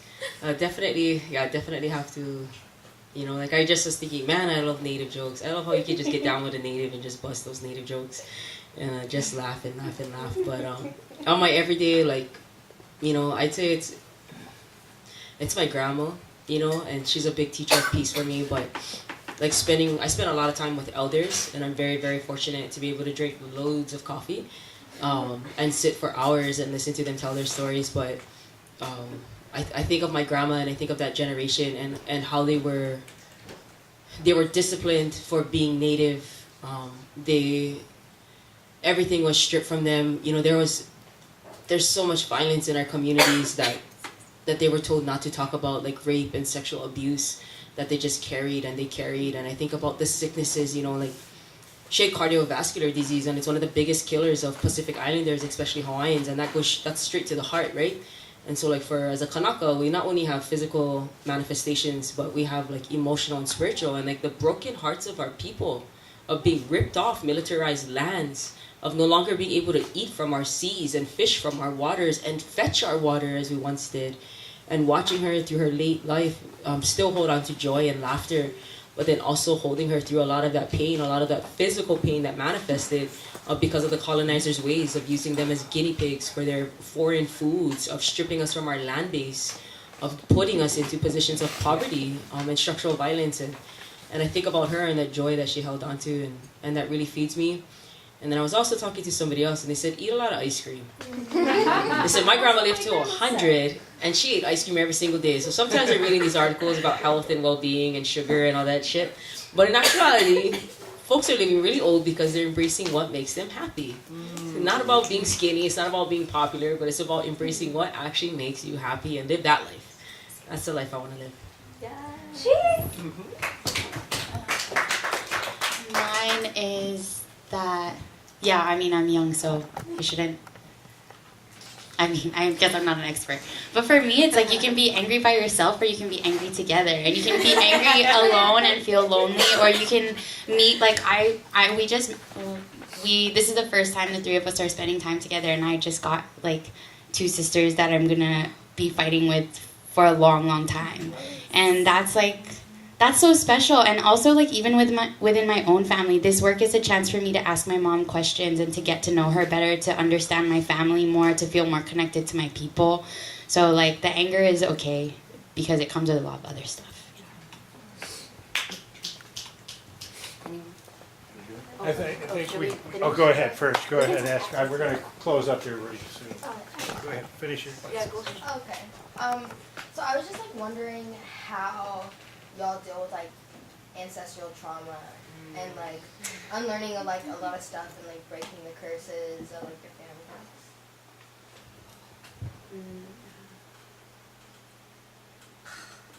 I don't have an answer to that one. Okay, that's okay, me either. That's like the hardest part of it. Maybe just together again.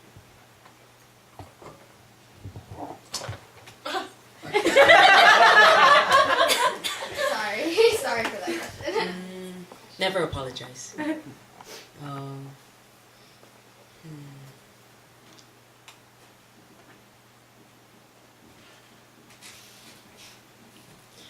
I just sat with an elder and I talked to her. Her name is Auntie Ai, and she's a ceremony. She's a prayer keeper, and she holds the chants and whatnot. And she said, you know, because some of us at the table are going through such hard times, and she said, you know, every time we have to give ourselves credit, because every time we heal ourselves, we not only heal the present, we heal the past, and we heal the future. So I'm saying that so you can realize I don't have the answer. It's a big word.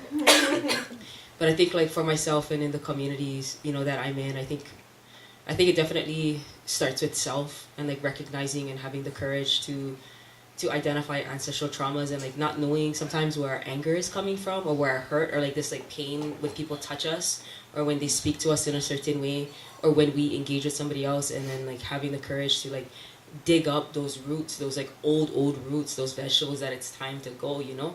And like for the individual to have that power and have that courage to call forward and welcome it. You know, I think a lot of people are afraid of healing.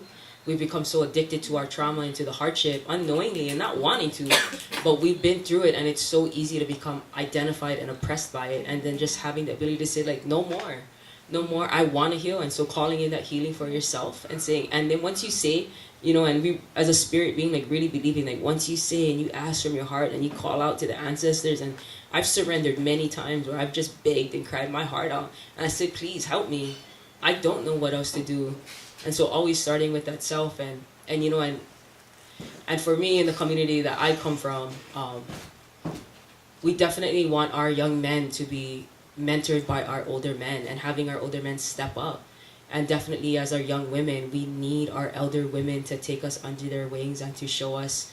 And so just looking at that intergenerational relationship of, and sometimes it's not in your own family. Like, I don't have women in my family that I can go to, but I got a big community that can get me the people that I need to get to talk about things and to work through things. So it's definitely like having people your age, people that you feel comfortable and confident to talk to, welcoming that healing into your own life, being prepared for the things that are going to be thrown at you and you'll be put to, because sometimes what I find is like when I open myself to my healing, that's when things actually begin.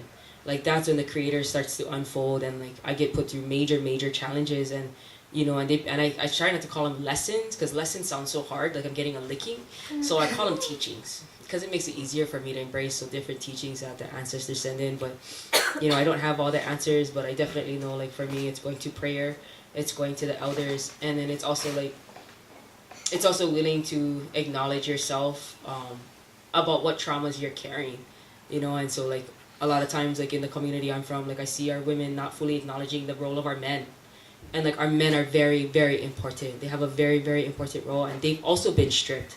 And so sometimes these conflicts occur between generations, and then other times they occur between genders. And so being able to acknowledge, you know, where you yourself have been contributing to this ancestral pain or carrying it and not knowing it, and then just forgiving yourself.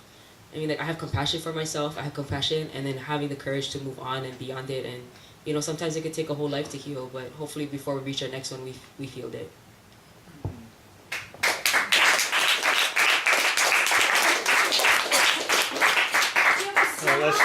Do you sing? Do you know a song? Can you share us a song?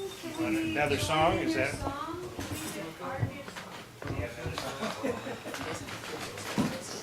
No? How can I keep from singing? Anybody else hear that song? Not me. Above Earth's lamentation, I hear the real and far off hymn that hails a new creation. No storm can shake our inmost calm, while to our rock we're clinging. Things are here, their odds are fall. How can I keep from singing? Thank you. You wouldn't have wanted to heard me sing, because then you would have gone to war with me. But I wanted to thank everybody for coming out here tonight. I want to thank Kyle for calling in and talking to everybody. And let's give a big hand for our ladies here. This is the generation that's going to change the world. And thank you again for coming out.